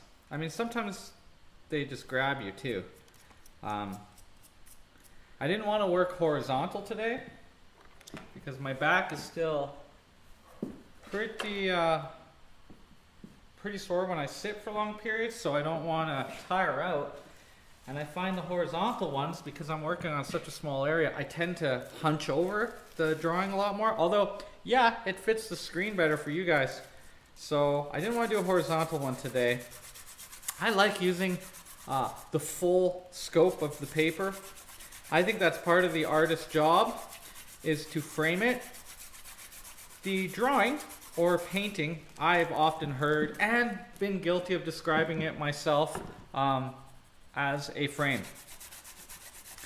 But I listened to this abstract landscape painter the other day. I can't remember his name, Brian something, but he had some good discussions, some good things to say in essay form about what art is, I mean for him, and what painting is. And rather than painting being a frame, like you're looking through a portal or a window, he says it's more like a container that holds everything. And so, the argument being that if it's a container, you don't want the leg coming out of the container going into nowhere land. Same as you wouldn't want it sticking out the window. It drives me crazy when artists miscalculate the frame of their material. Because other than choosing what we're drawing and setting it up, like, that's our job. Get it on the paper. Get it in the frame. If you're drawing outside the paper, get bigger paper or draw smaller. I don't like seeing when like a foot's cut off or something. If there's a purpose to it, like grounding, or I could have the elbow touching the side, then good, but not because of happenstance and bad planning.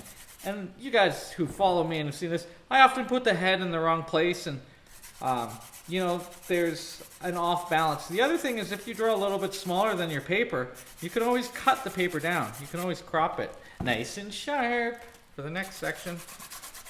But please make it fit. A lot of times people will, you know, they blow up just the torso because it's a bigger, simpler shape, and so a hand or a foot will go off.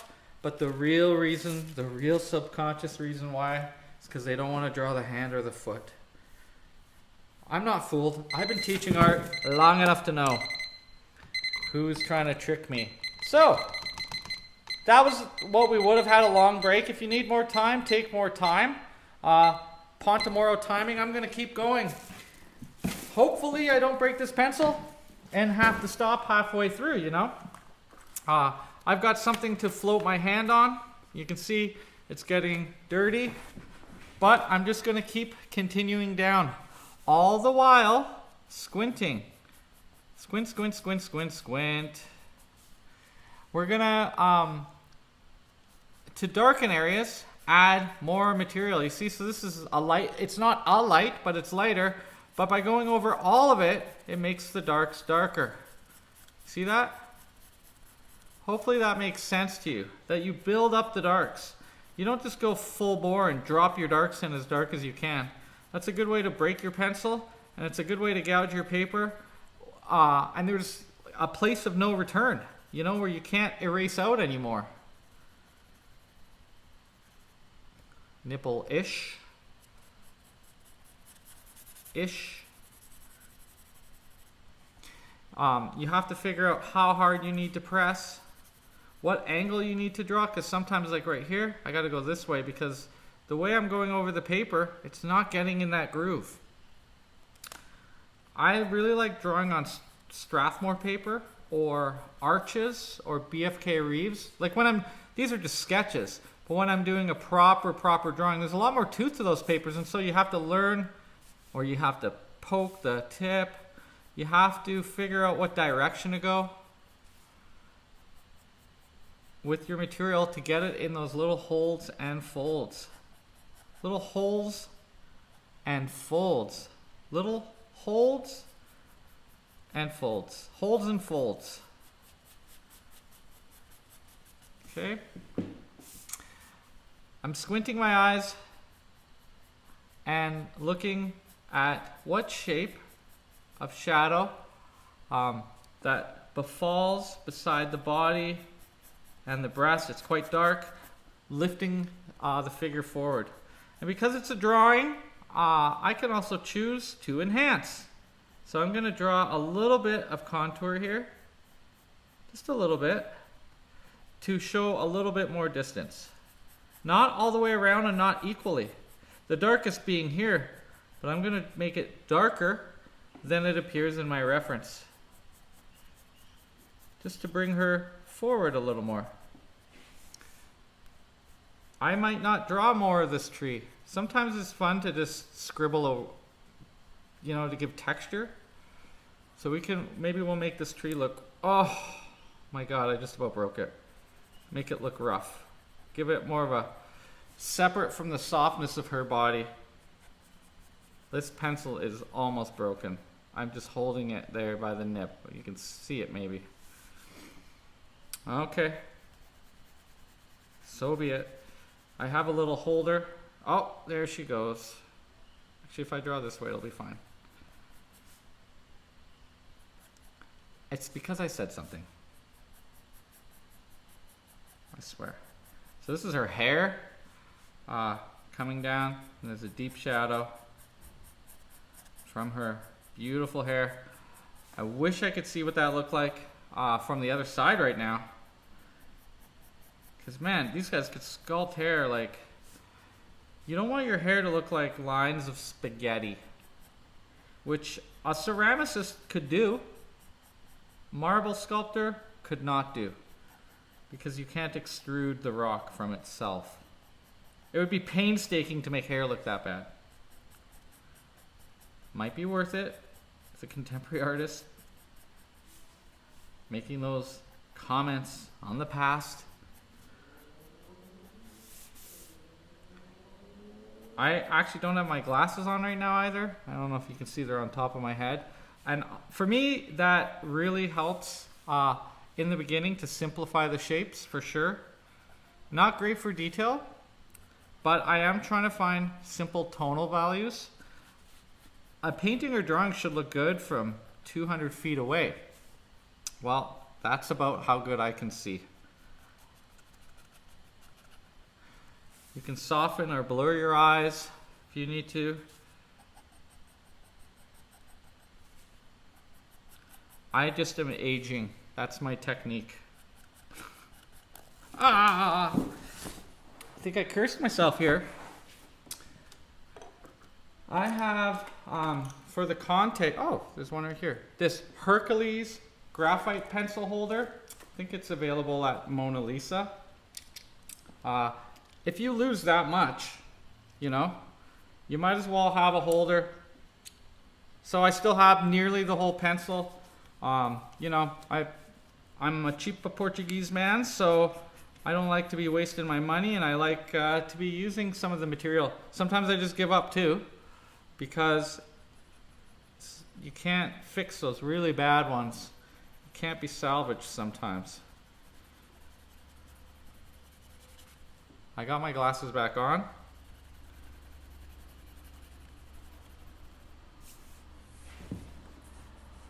There's not this much difference when I squint my eyes, so I'm just gonna put tone over the whole thing.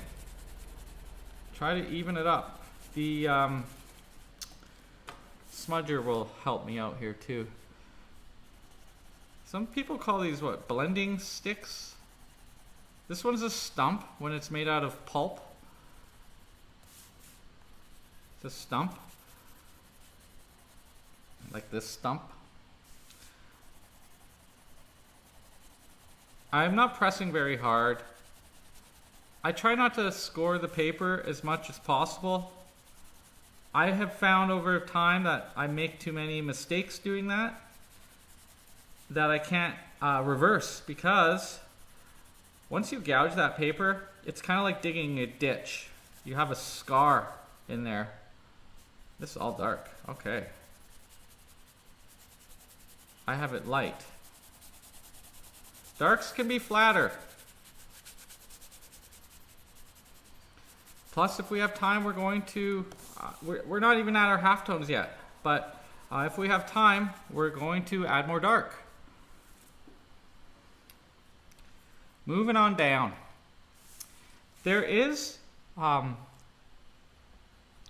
of like a side, like a little bit of a rim light there, so you get this little side dark area here, and then it's a shadow coming around, and that's what makes the line under where the fold is, underneath, coming up of that fold. And I can erase out later the little bit of the highlight. Sometimes you can rub it out too. So there's a slight highlight along a fold right there. Okay, that's a little much. And right there. Now I gotta add more material. But you got the idea, right? Right? Whoever's answering back. Like that. There we go.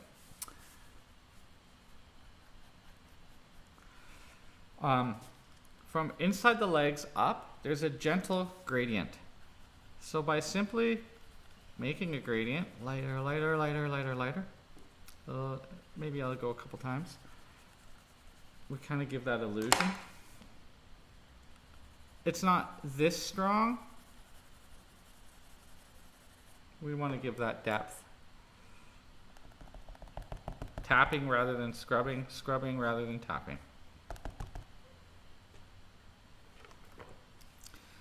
It is quite light here though. You just draw it how you see it. That could be different than my interpretation.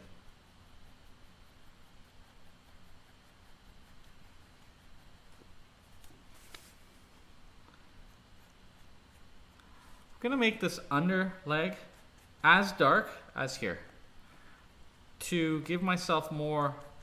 It's going to get dark as it goes, but to give it a little bit more depth. So no reflected light except right under the leg that the calf is bouncing up.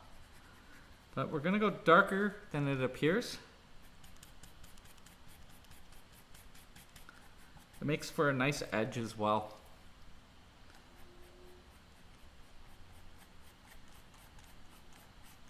So I'm drawing cross contours,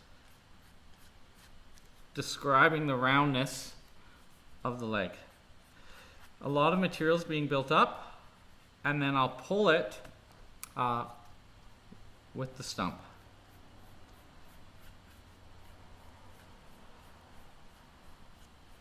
This sort of idea. Kind of like how money's drawn. Showing the roundness of the, in fact, it's flatter here, round, flat, and then it flattens out kind of along the top too.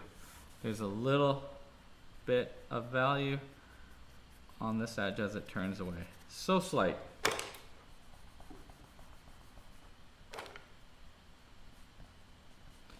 This is the largest area catching the most amount of light and therefore is the brightest. Often it's the chest or forehead, you know, the forehead being the closest to the light source, usually. It's also the biggest area. So the big flat quadricep and hip is quite large. So the larger something is, the more light it reflects, and therefore the brighter it looks.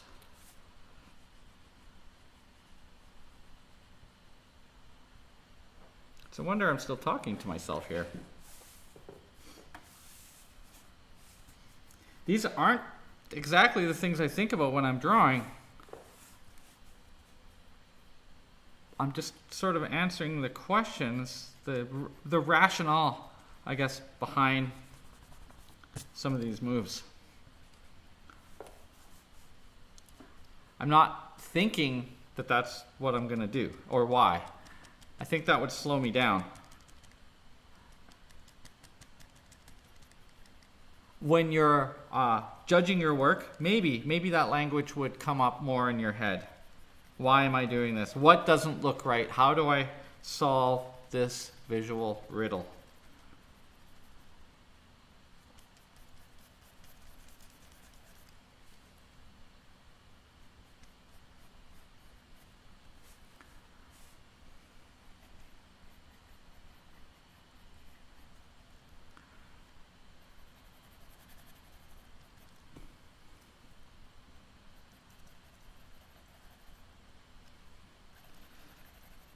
So it's like little fatty pads. Sometimes it looks like this one in this case, how I've drawn it, looks like the nose of a lion. Sometimes it looks like a little grumpy old grandpa face or a gremlin or something. I find the knee is much easier to deal with if it's abstracted, right? We don't spend a lot of time worrying about all these parts of the knee. I hope. If you are, copy Michelangelo's drawing of the legs in red chalk.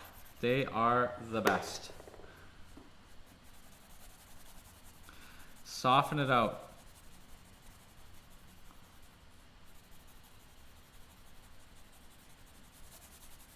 Because it doesn't have to be so streaky. If you want a sketchy finish, maybe.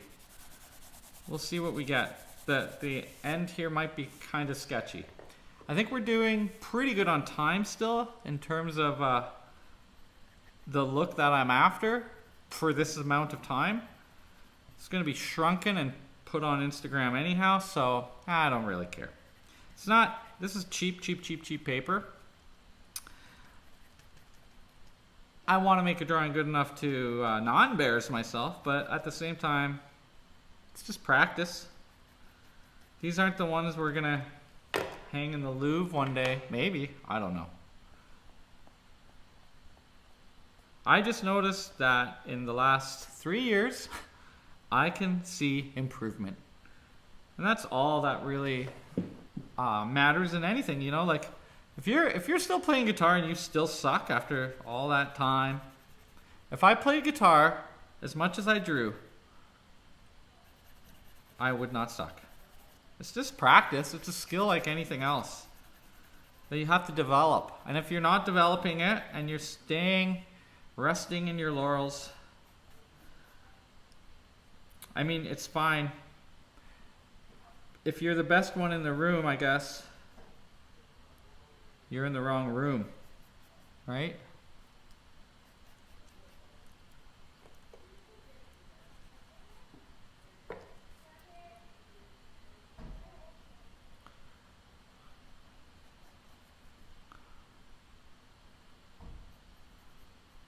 Ankle. I really enjoy drawing feet. I think I like that I can abstract them, that I don't care. They're one of the parts of the body that I don't know enough about, so I don't care about it. You know, I just like, okay, I'm not trying to draw each phalange. I'm just trying to draw the light and dark shadow shapes. And kind of do them abstract. Oh, this is dull already.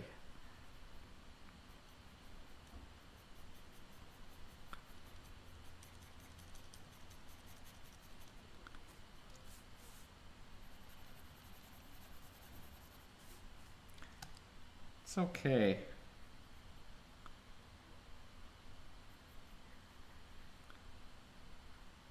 It's okay. Could be a little bit better, but time is the thing.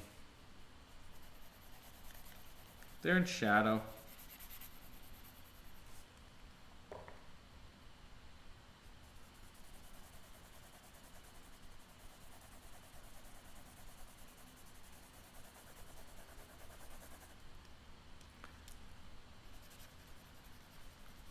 Needs to be way darker though.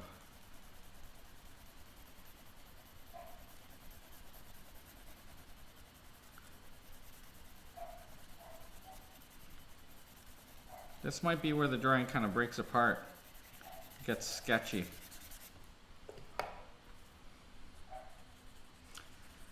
I'm still just working the darks, the shadow, like I haven't done halftones yet, which would be from the dark into the light.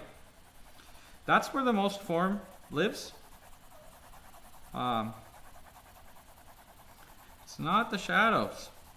It's the turning of the shadow into the light that has the most descriptive depth. You gotta get the shadow shapes in first. I used to really try to draw a lot of shadows and put a lot of time into them, but 1 or 2 values in your shadows is fine. You don't need to have a whole bunch. I like to draw in the dark too. What I mean by that is I like to draw in the dark areas. Different strokes for different folks. Oh my god, what is with the sayings today? I don't know. I wish I was saying some Bob Ross stuff. I think I'll let this rock be quite sketchy as well. It'll kind of disintegrate into a drawing down there, probably. Drawerly, you know.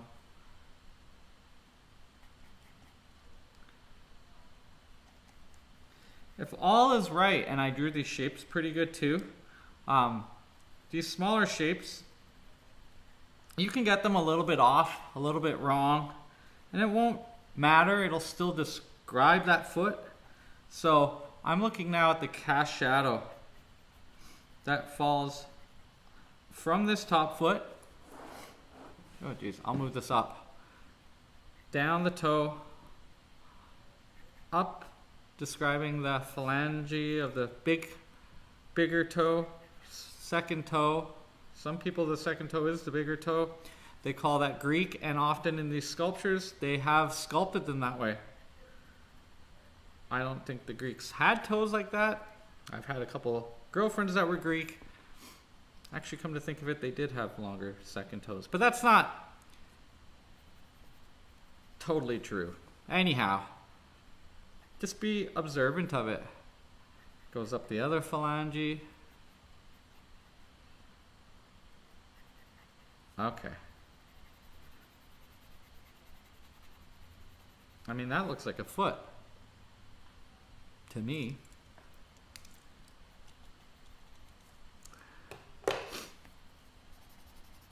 We'll darken it. It's catching light, but not enough to be as bright as here. So I need to have some material on there.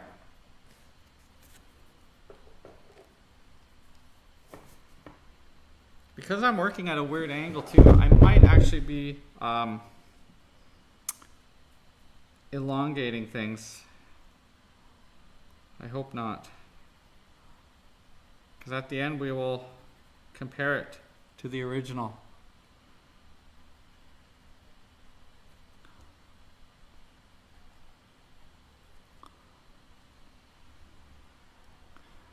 I think I definitely made it thinner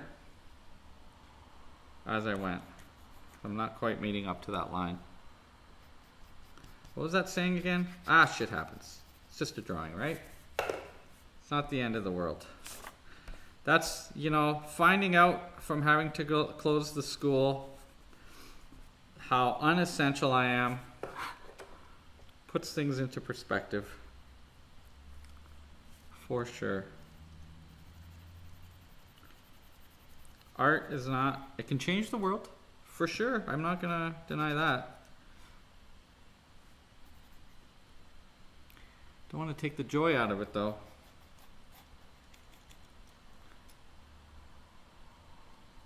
So the ankle is above, there we go.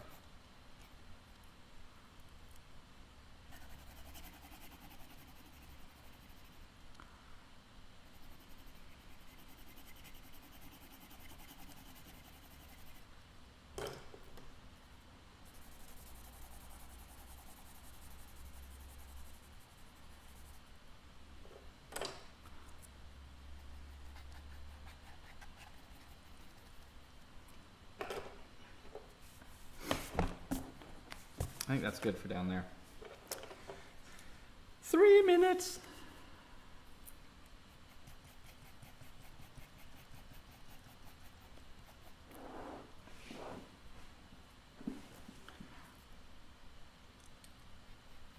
I'm going to sharpen again at the next break.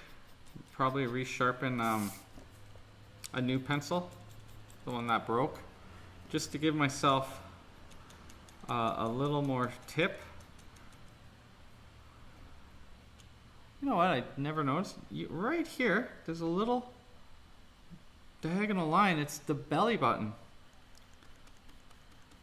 Just a little bit of a belly button there. I'm just going to grab a piece of my kneadable eraser and just lighten it a little bit so it catches a bit more light. Same as right there. This could be softened.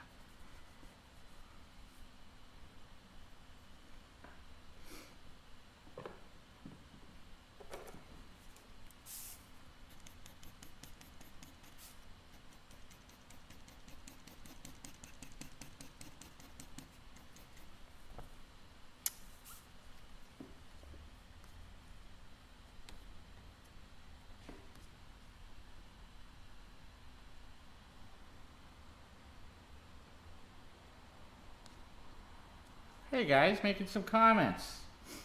I didn't even know anyone was out there. 7 people. Awesome. Thank you. Thanks, Leah. Hey. Guys, Wicked. It's coming.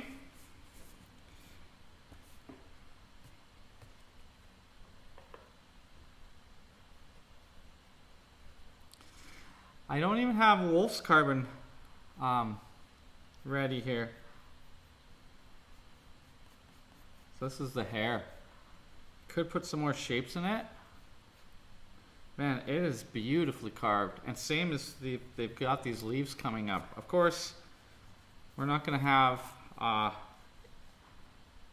that kind of time. We don't worry about, in figure drawing, we don't worry as much about that kind of stuff.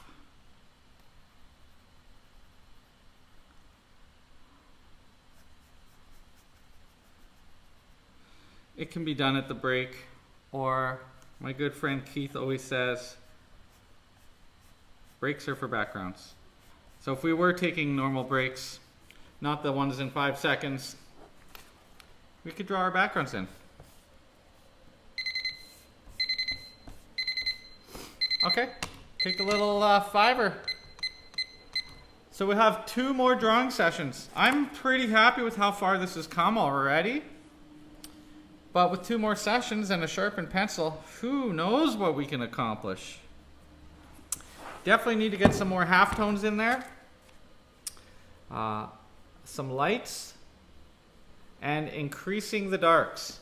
But give yourself a 5-minute break. Drink water.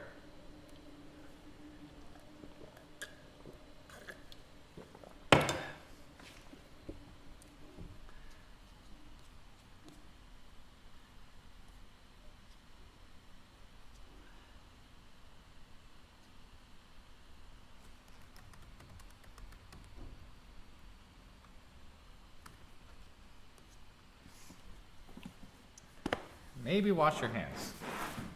Pee. Stop and smell the roses.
think there is a wolf's carbon in here somewhere. A little baby wolf's carbon. I like to use the wolf's carbon because it's a little darker and it's waxier, so it sits on top for the harder edge details. Just saying, we still got a minute here.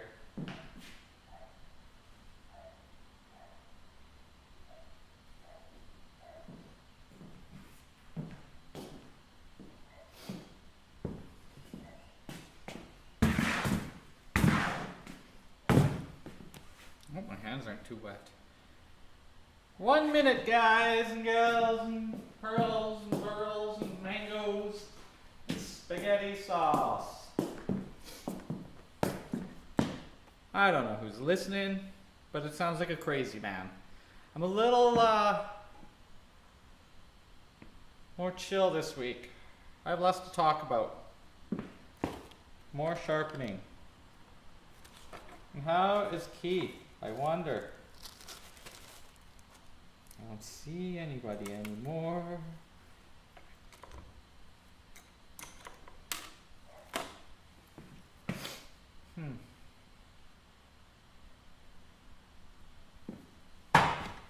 Wow. Let's check the back of my head here. Oh, here we go. Okay. Pontomoro timing.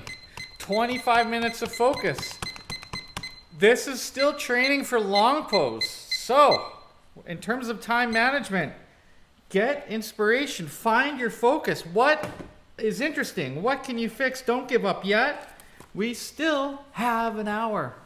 This model is sitting so still for us this week. We really need to give our attention.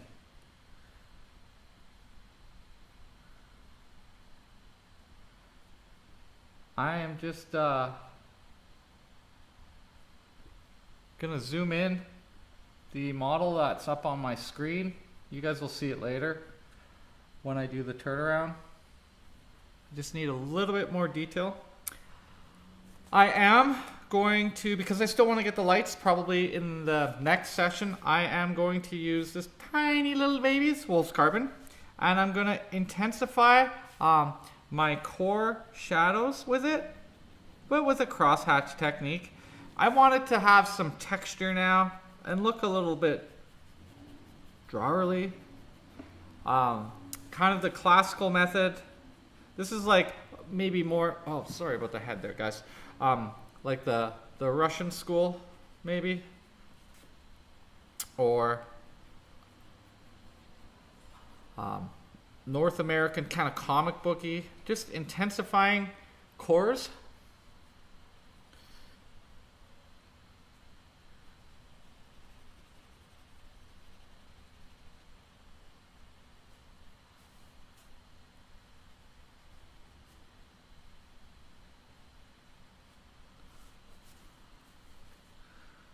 And darkening areas.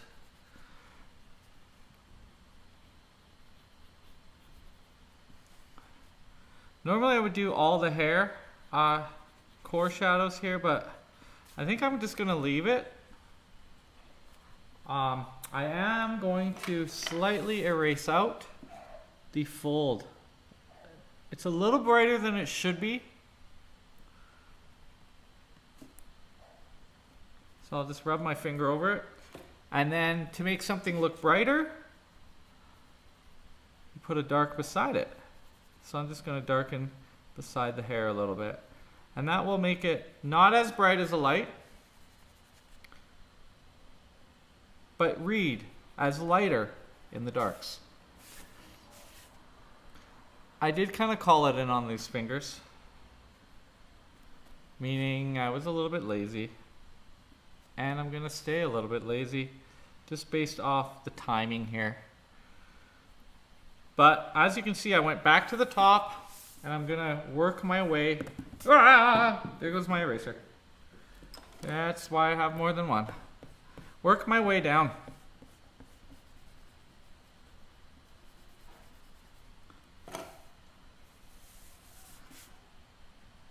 Because I do want to have enough time to get to everything. So darkening my core shadow. It gets lighter here because the reflection from this arm on that arm. That's why you see that, you know, it's a gentle gradient, really.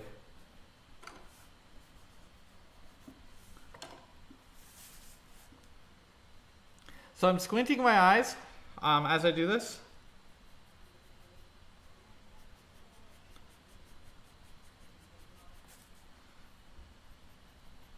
But this is where the turning of the form is, as the light is falling over the edge.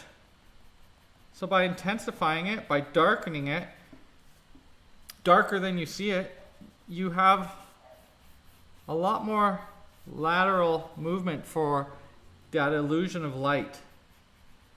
This looks so much brighter now between those darks. This is even more useful on a real body and not white marble, because with the white we have an actual full range of values. Actually, this does make drawing the white marble is a lot easier than, say, a bronze, you know, very, very dark. So we're just intensifying the darks as we go. Maybe here's on this arm, on the deltoid.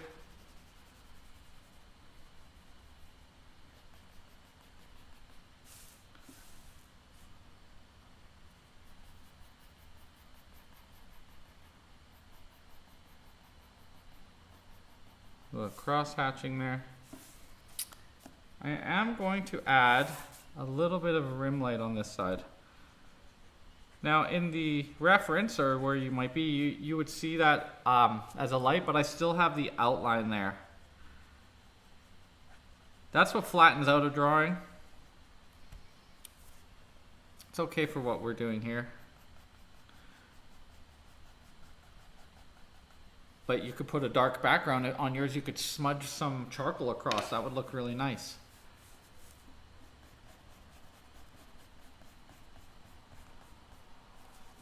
Darkening down the body and under the breast. There is no reflected light in here. So I'm going to darken it some more.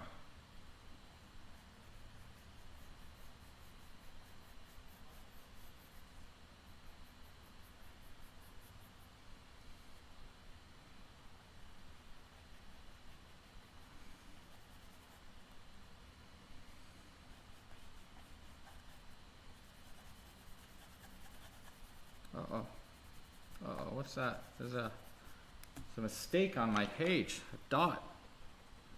Can it be fixed? It's like a... Okay, I can hide it a little bit. It's a flaw in the paper that's now picking up material. Boo! Cheap paper. It happens. What happens? Shit happens. Correct. Shit happens. So the wolf's carbon, much more waxy, much more like a pencil crayon, points a little bit more, smaller than the Conte. Give her some nipples here at this angle. Okay, sure, that'll do. Sure.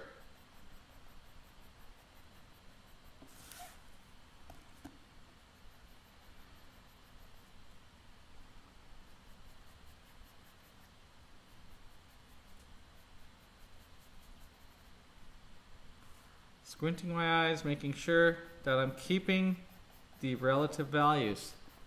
The whole tibia tuberosity under the patella, when I squint my eyes here, it's darker.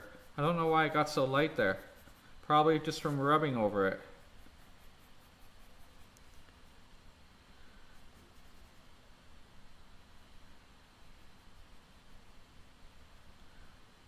I'm just gonna put more dark up here.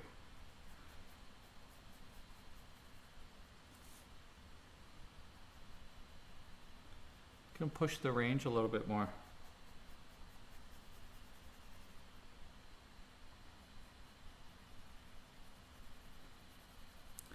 I like making my darkest dark.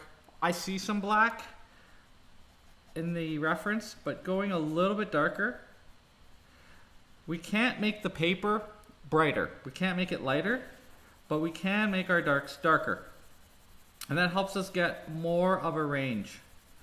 Only the wettest specular light, things that are really reflective on paper, maybe I'll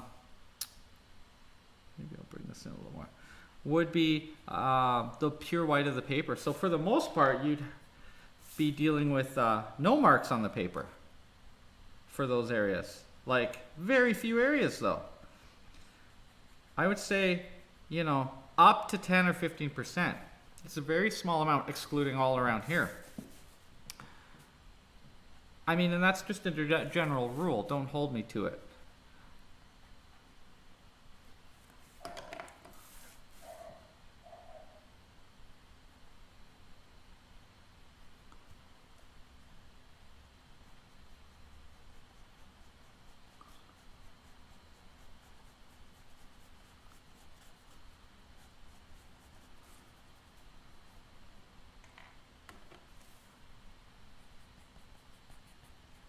Okay, I'm doing some of the light as I go. Wasn't my original intention, but you know, I don't want to forget anything.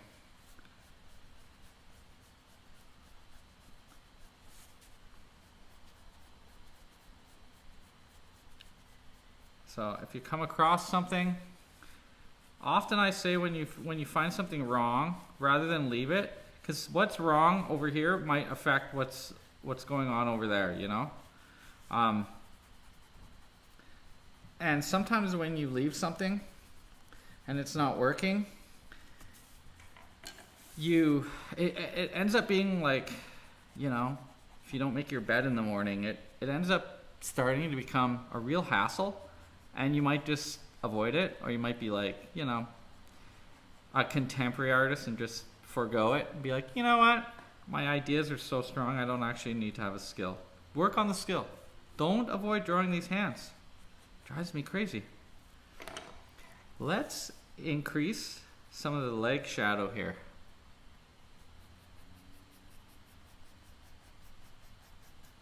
It's under the leg, so it's the fall of light. It's getting quite dark.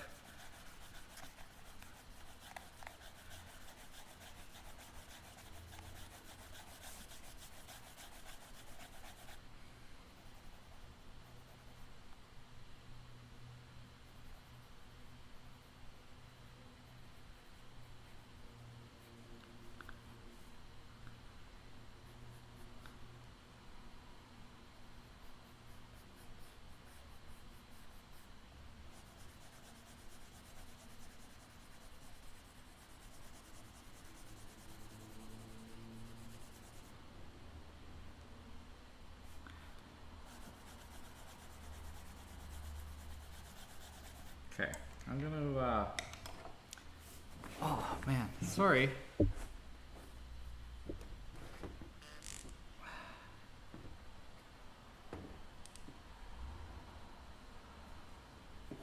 we closer? There we go. I hope that's better.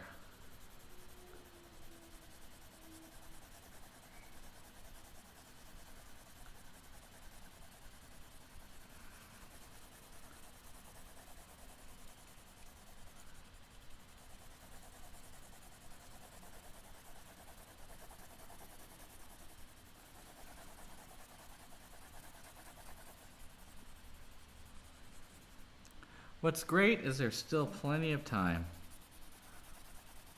Plenty of time.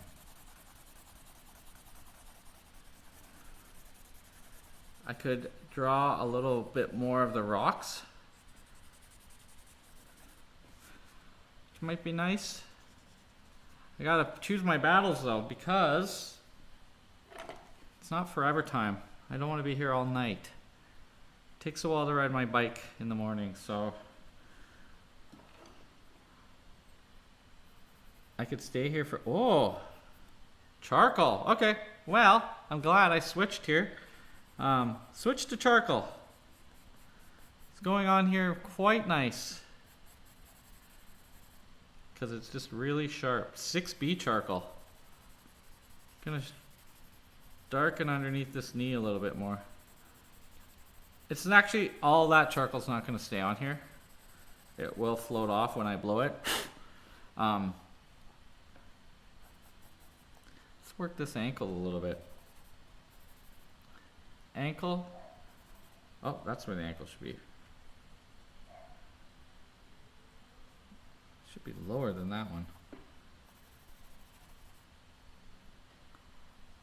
Ankle, top of the foot. It's not how it looks, but I kind of like it. Kind of like it. Here's the drawy bit of the rocks.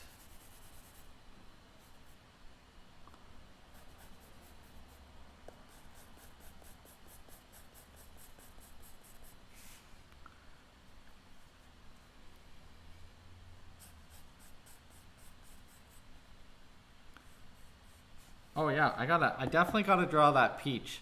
The peach directly below the breast here.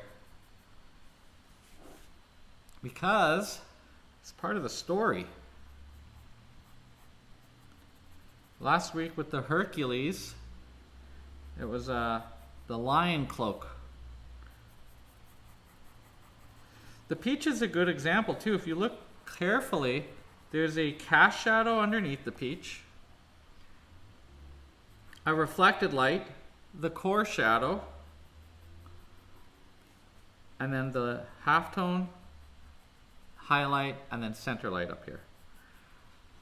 So, you know, the sphere with a bum in it. Bum sphere.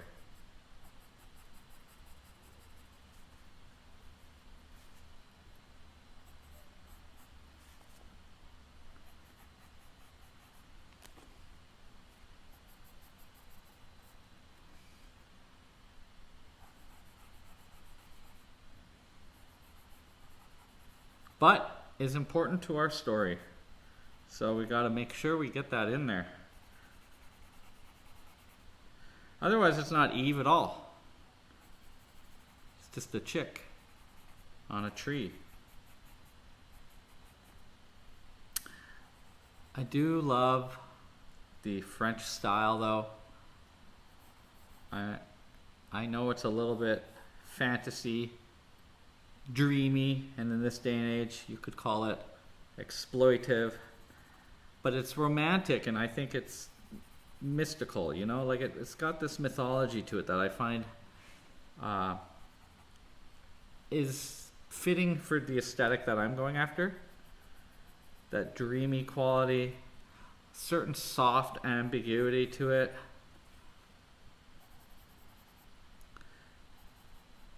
Not an easy thing to accomplish either. The Romans, well, they didn't do it. You know, they had that harsh light, like Caravaggio. Very descriptive though.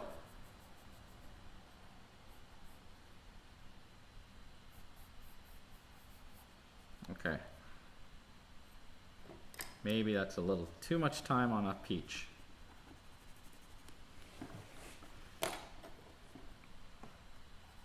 Get back to the core shadows here.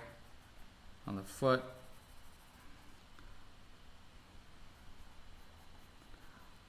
Under the toes.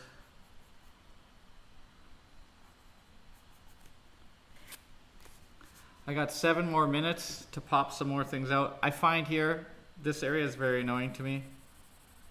They're broken apart. Should be more unity. At least when I look at the video that you guys are seeing. When I look at the drawing, it's all a little too scratchy down here. Maybe if I go horizontal, we'll hide it a little bit with charcoal. Let charcoal be the answer.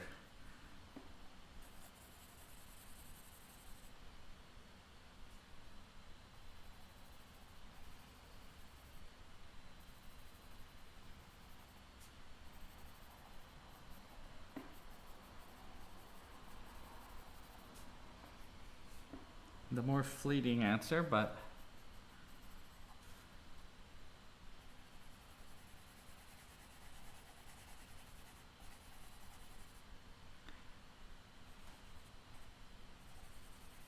an answer.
Some indication of these leaves, maybe.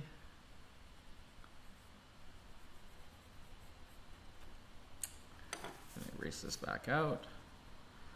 So I still have one shorter session left, and then we'll compare it to the material up on the screen as I have done all the past drawing weeks.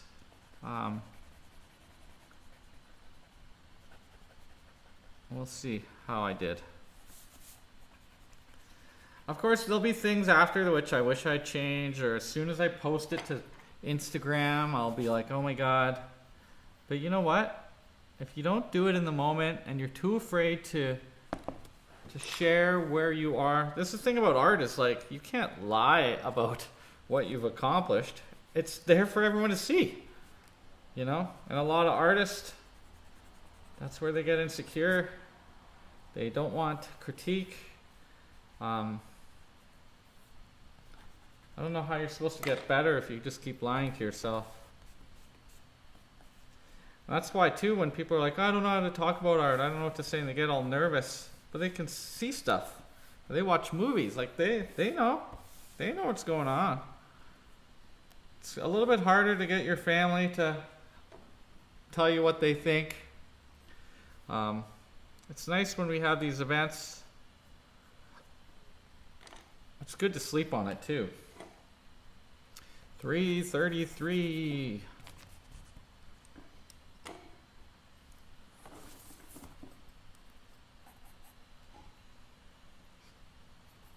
I smell burning plastic.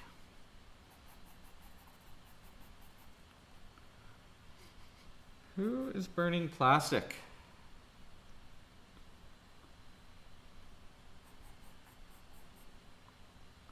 That's C-Space. That's gross.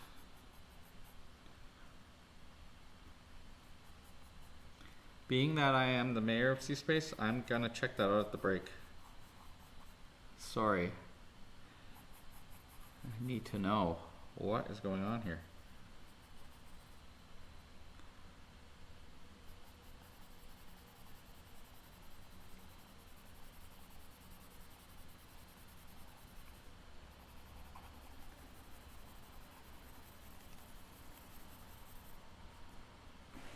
Because I care.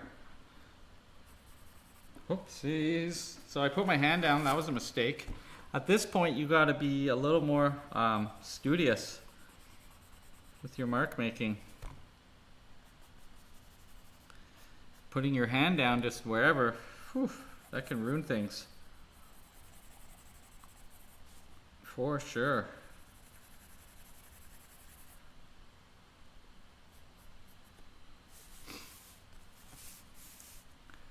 Yeah, let's draw some more of these rocks in the next one. Just to have it travel out a little bit. Maybe it won't be as heavy here where the hair's turning.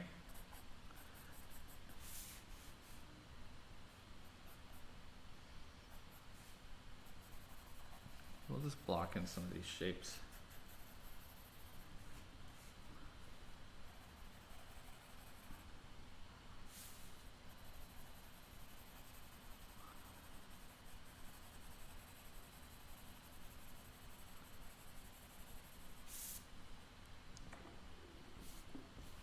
clean it up as I go. I've seen even some, oh my God, there's a little snake right here. I've been looking at this for how many hours and I don't even notice this stuff? We gotta get the snake in there. How can we link that in there? Okay. Directly below the breast, above the peach.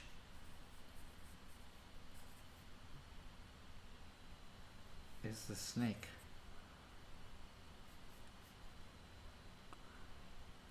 Slightly diagonal to the foot. So its nose is right there. We had a snake in the last one. What's singing songs to the snake? Looking to turn. Okay.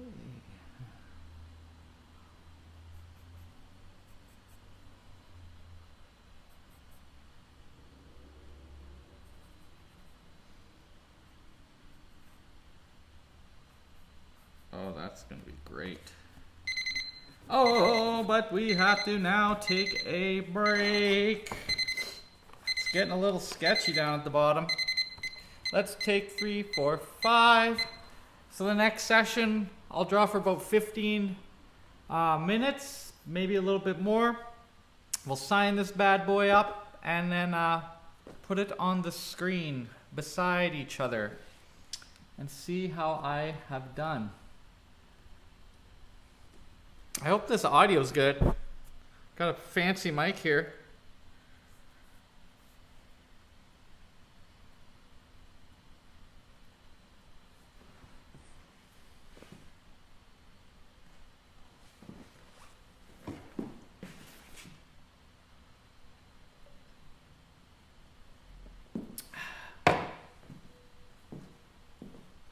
What's singing songs as a snake?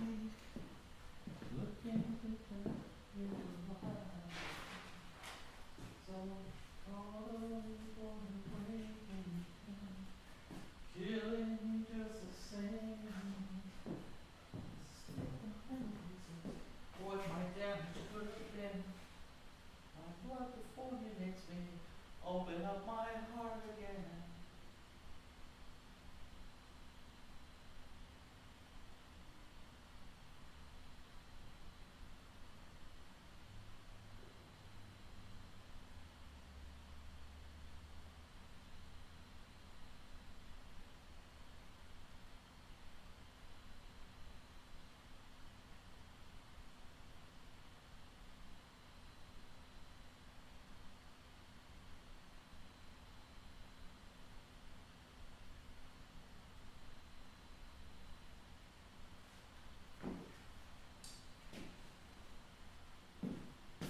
that's kind of nice.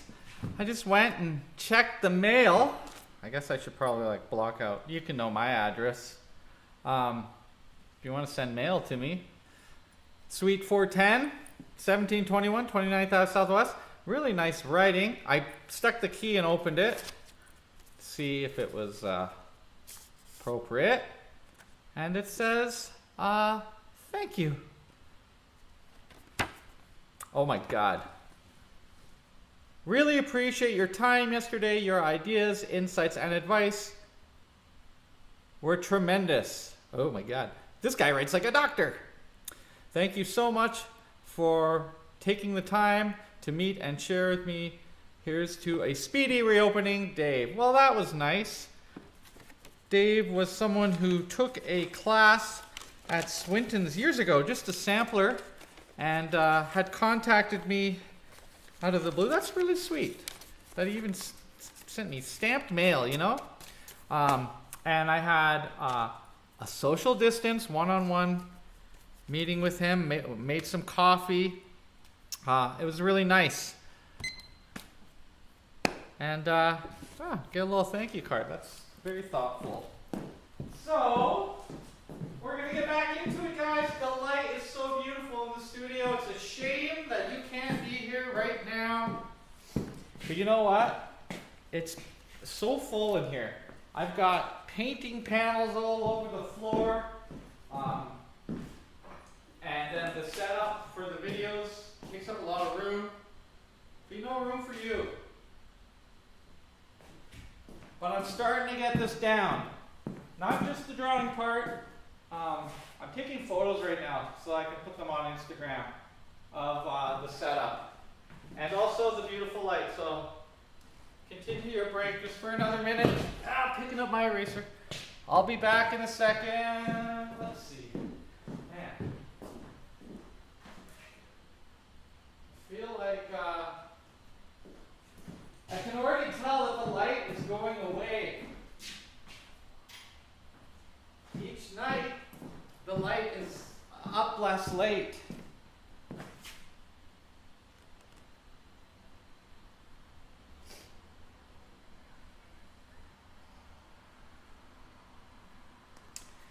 So, let's go. Got my erasers. Got this little eraser. Got some smudgers. There's a little too much light in the chest and breast area. I'll work some of that. I might keep drawing the rocks. I want to finish the snake too, although it might be too much detail down at the bottom. But I feel like story-wise, in describing that this is Eve, it's very important. So 20 minutes. Oh God, no, 15 minutes. It's 8:39 already. 18 minutes, because that's what it says. We stick to the time. You know, if you ever want, you can always go back to these and keep working them. I don't, because it's just my Wednesday practice. I'm thinking, and you can share your comments and thoughts below, to do like, you know, a 7-day challenge where we do one of these every night for 1 week. Or worse. Then that goes really good, and I say, okay, well, now it's a 2-week challenge. We can see where that can go, and then maybe we go 1 more week. Where the heck did that charcoal go? Uh-oh. I didn't use the brake for... Okay, back to the little tiny baby wolf's carbon. Put some rocks in there. I hope you can see this on the YouTube. Maybe I'll...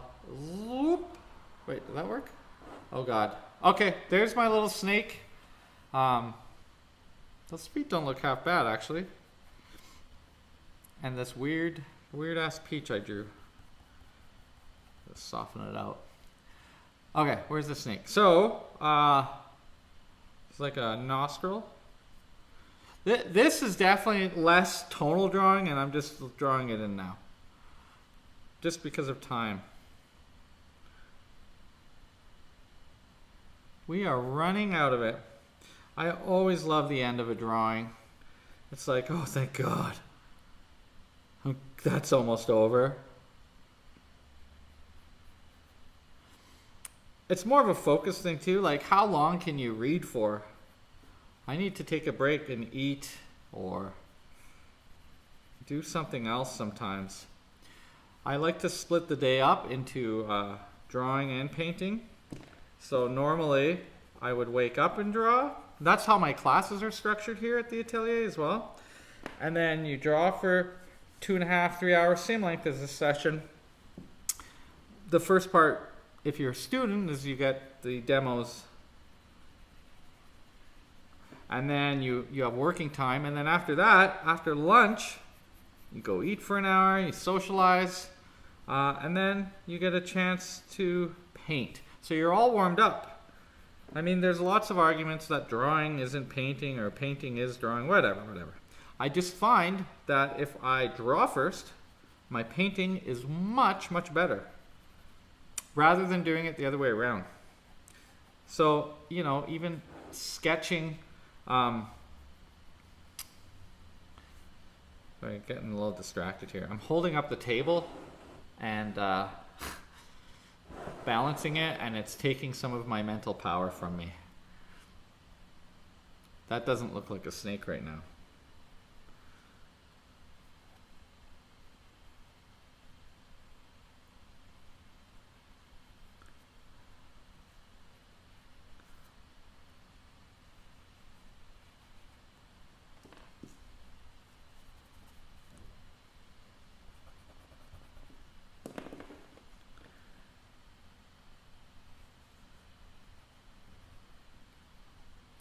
Well, hopefully Dave's watching and he saw that I pulled out his letter. I think he's out. He was going to go up to BC, as far as I know. And the other Dave, he sent me a wonderful drawing of his niece to critique. Niece or granddaughter, something like that. If you're listening, I know you joined me in for these. You come to these drawing sessions, which is great. One of the few to give me more homework. Very nice. Well, let's do some sketchy stuff. Some fun now. Let the drawing break apart a little bit. There's something nice about that allows the viewer to, I don't know, have a sense of amazement and wonder a little bit, like, oh my god, that's a drawing. And also, we're gonna fool this bot that on many occasions has said my drawings were real. This little leaf right there. Oh, it's starting to get complicated up here. Do I want to deal with this? No, sir. No, I don't. Simple. I'm using the side, kind of how I would draw with pastels, maybe. Much bigger strokes.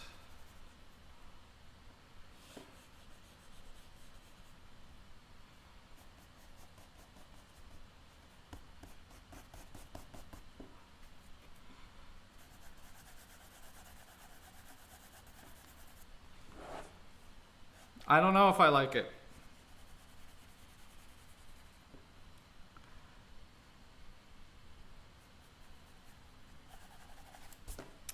I don't know. I certainly don't like how the legs are looking right now. I just can't get more material on here. They're just too light. I want them darker. And less strokey. You know?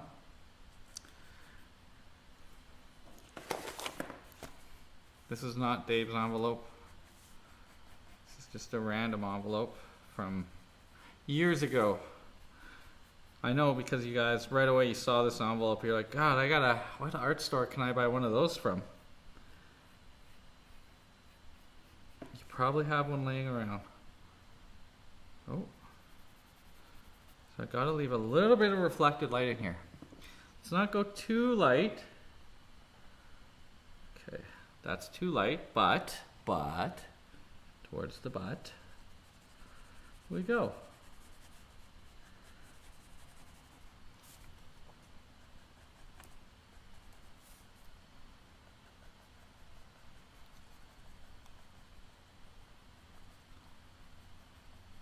There's a value that comes across here, continuing the leg. Then it catches the light, and there's another one there. Those are condyles of bones that create those little lumps. If you look at the lower bones, they go quite wide at the knee. It's actually a very complicated but interesting part of the body to draw. I like it. Gonna leave that kind of lost, edgy look there. There is a little bit of calf and a little bit of rock. Whatever. Where else should I draw? I think describing some of this hair is important. So it's not just like a dangle bob. That's a technical term for whatever this is. It's done such a lovely job of carving this hair. It's like swirls. Jeez. Do I want to get involved with this hair, I wonder? I didn't so much on the top. This is what I call calling it in. You know, just getting enough to indicate that you did all this hard work, but really you didn't. That's the artist's job. Call it in. When you look at the old masters' works and you get up close, like, oh, do they ever call it in a lot? That's where you're like, holy crap, these guys are freaking amazing. 9 minutes, huh? 9 minutes. What else should I do? I want to get involved with something I can't possibly deal with.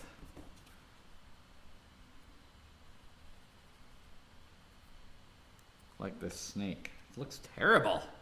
My snake looks terrible.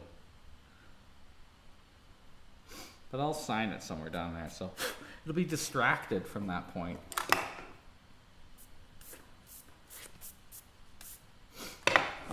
Okay.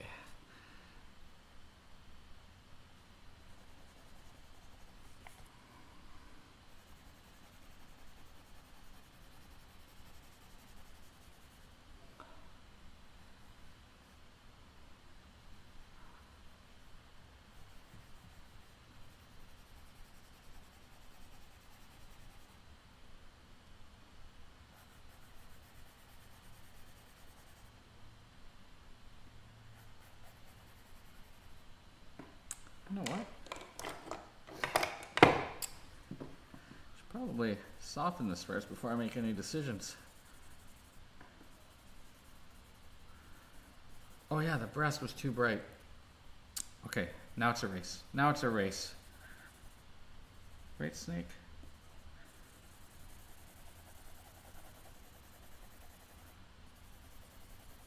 Did I overwork it?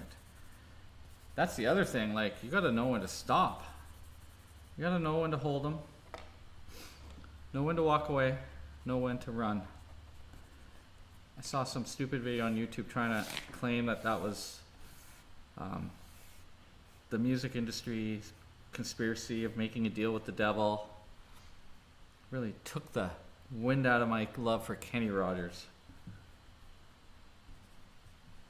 Just erasing out some of the light shapes on the rocks. They are there, and I don't want to lose them. Oh, there it is. It's right in my other hand. Us people with glasses, we often lose them on the tops of our heads. I lost my eraser in my hand.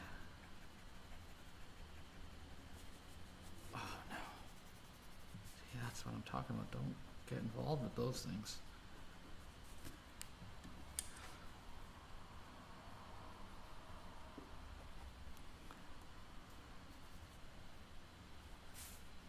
Some backlight coming in on this tree right here.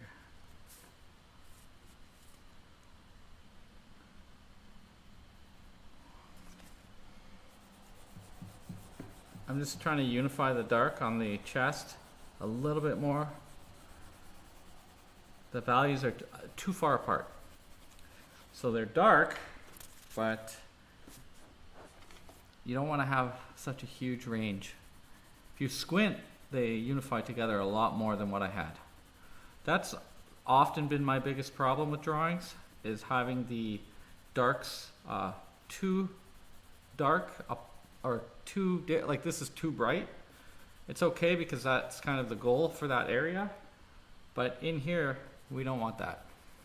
Although there is a little bit more of the look of reflected light right on the sternum. Okay, not quite that dark.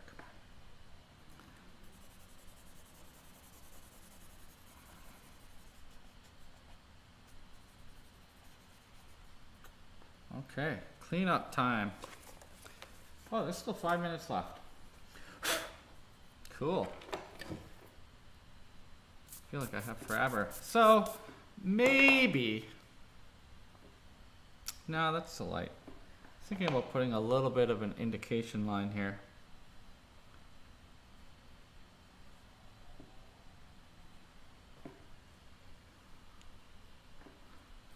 I don't like it. This one is okay.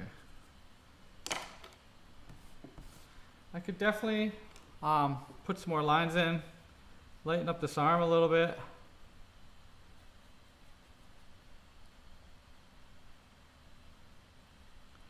Just put a little.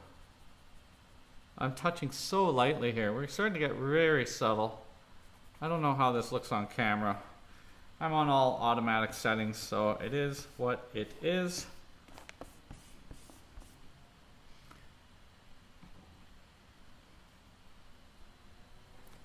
Envelope.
Soften that. Oh, not that soft. Don't lose your lights if you can. Maintain them. There's not so many of them.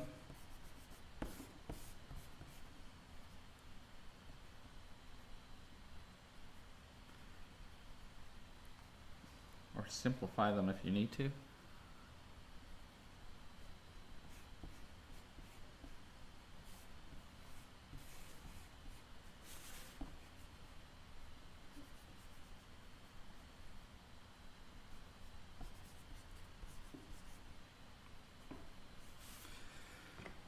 So, of course, there's a million other things I could do.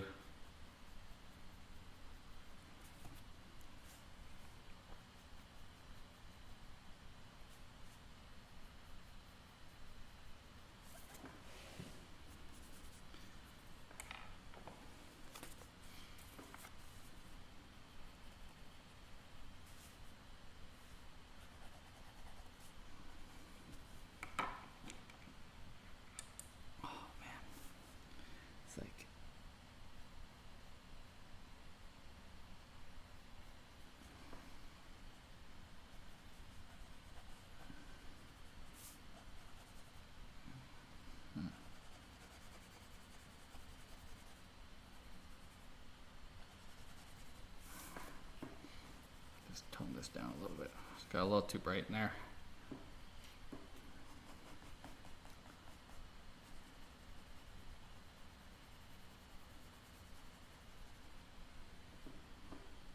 Bring this belly button up a little bit. By up, I mean bring it light, comes towards us. Same as underneath this little roll.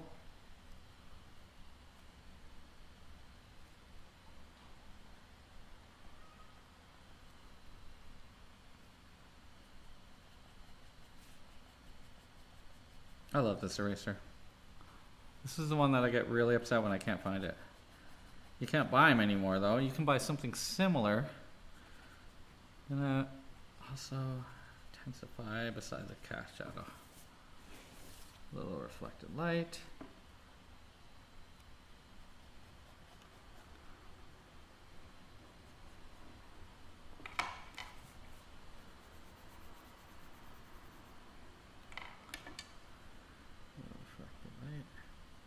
Why not?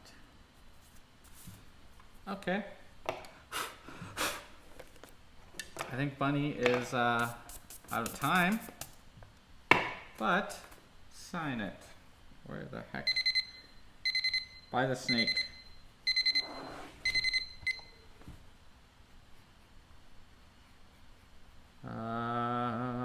What day is it? July 15th?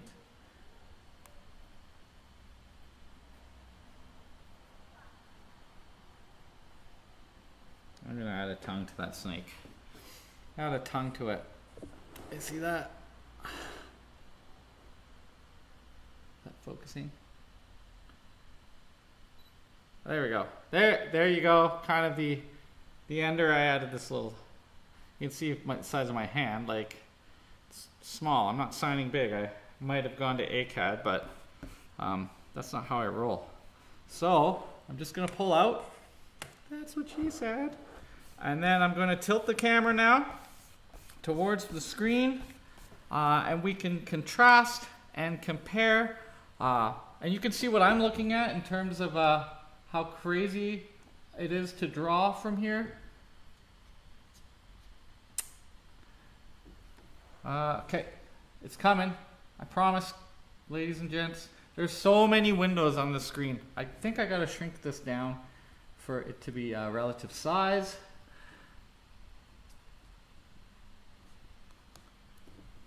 So what? That's 6 25-minute sessions. Is that right? 15, 30 minutes. So it's a 3-hour session.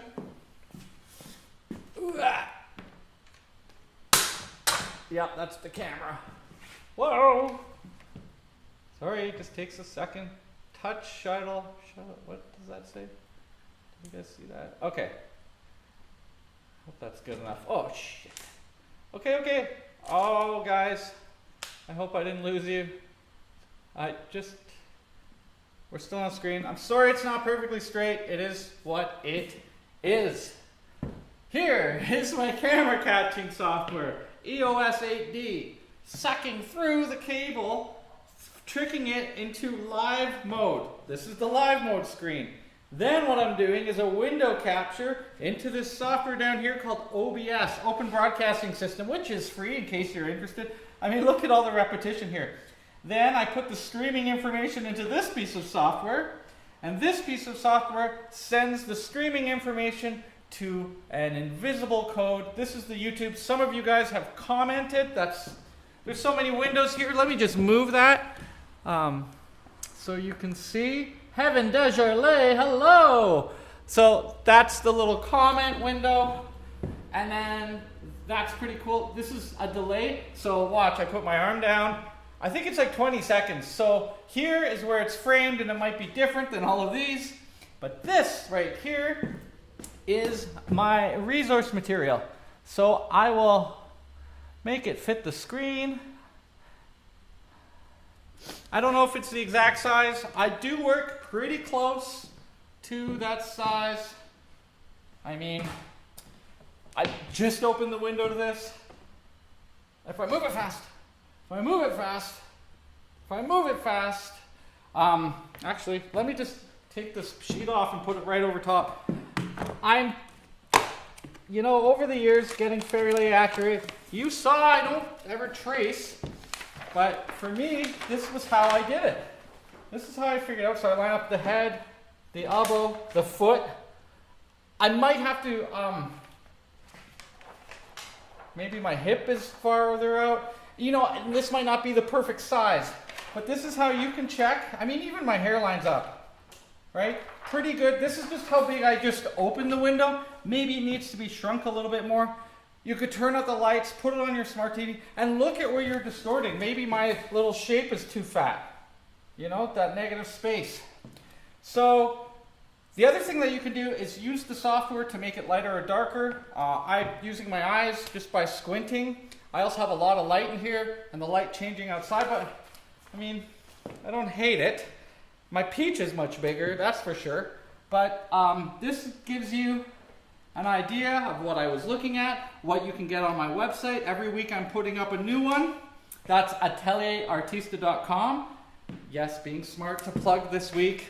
Let me just pull this out a little more so you can see me. Thank you for joining me. If you drew along, please send it to the Atelier Artista YYC email if you want a critique or some pointers. Otherwise, I'm glad you're enjoying these, following me along. I also have another YouTube channel, Mr. Brian Batista. That one's a little bit more strange than this one, but I'm doing this every week, 6 to 9. Please join me. Tag me on Instagram. All that other crap everybody says. Anyways, I'm tired. Want to get on my bike and go home. Thank you so much for joining me. Ta-ta for now.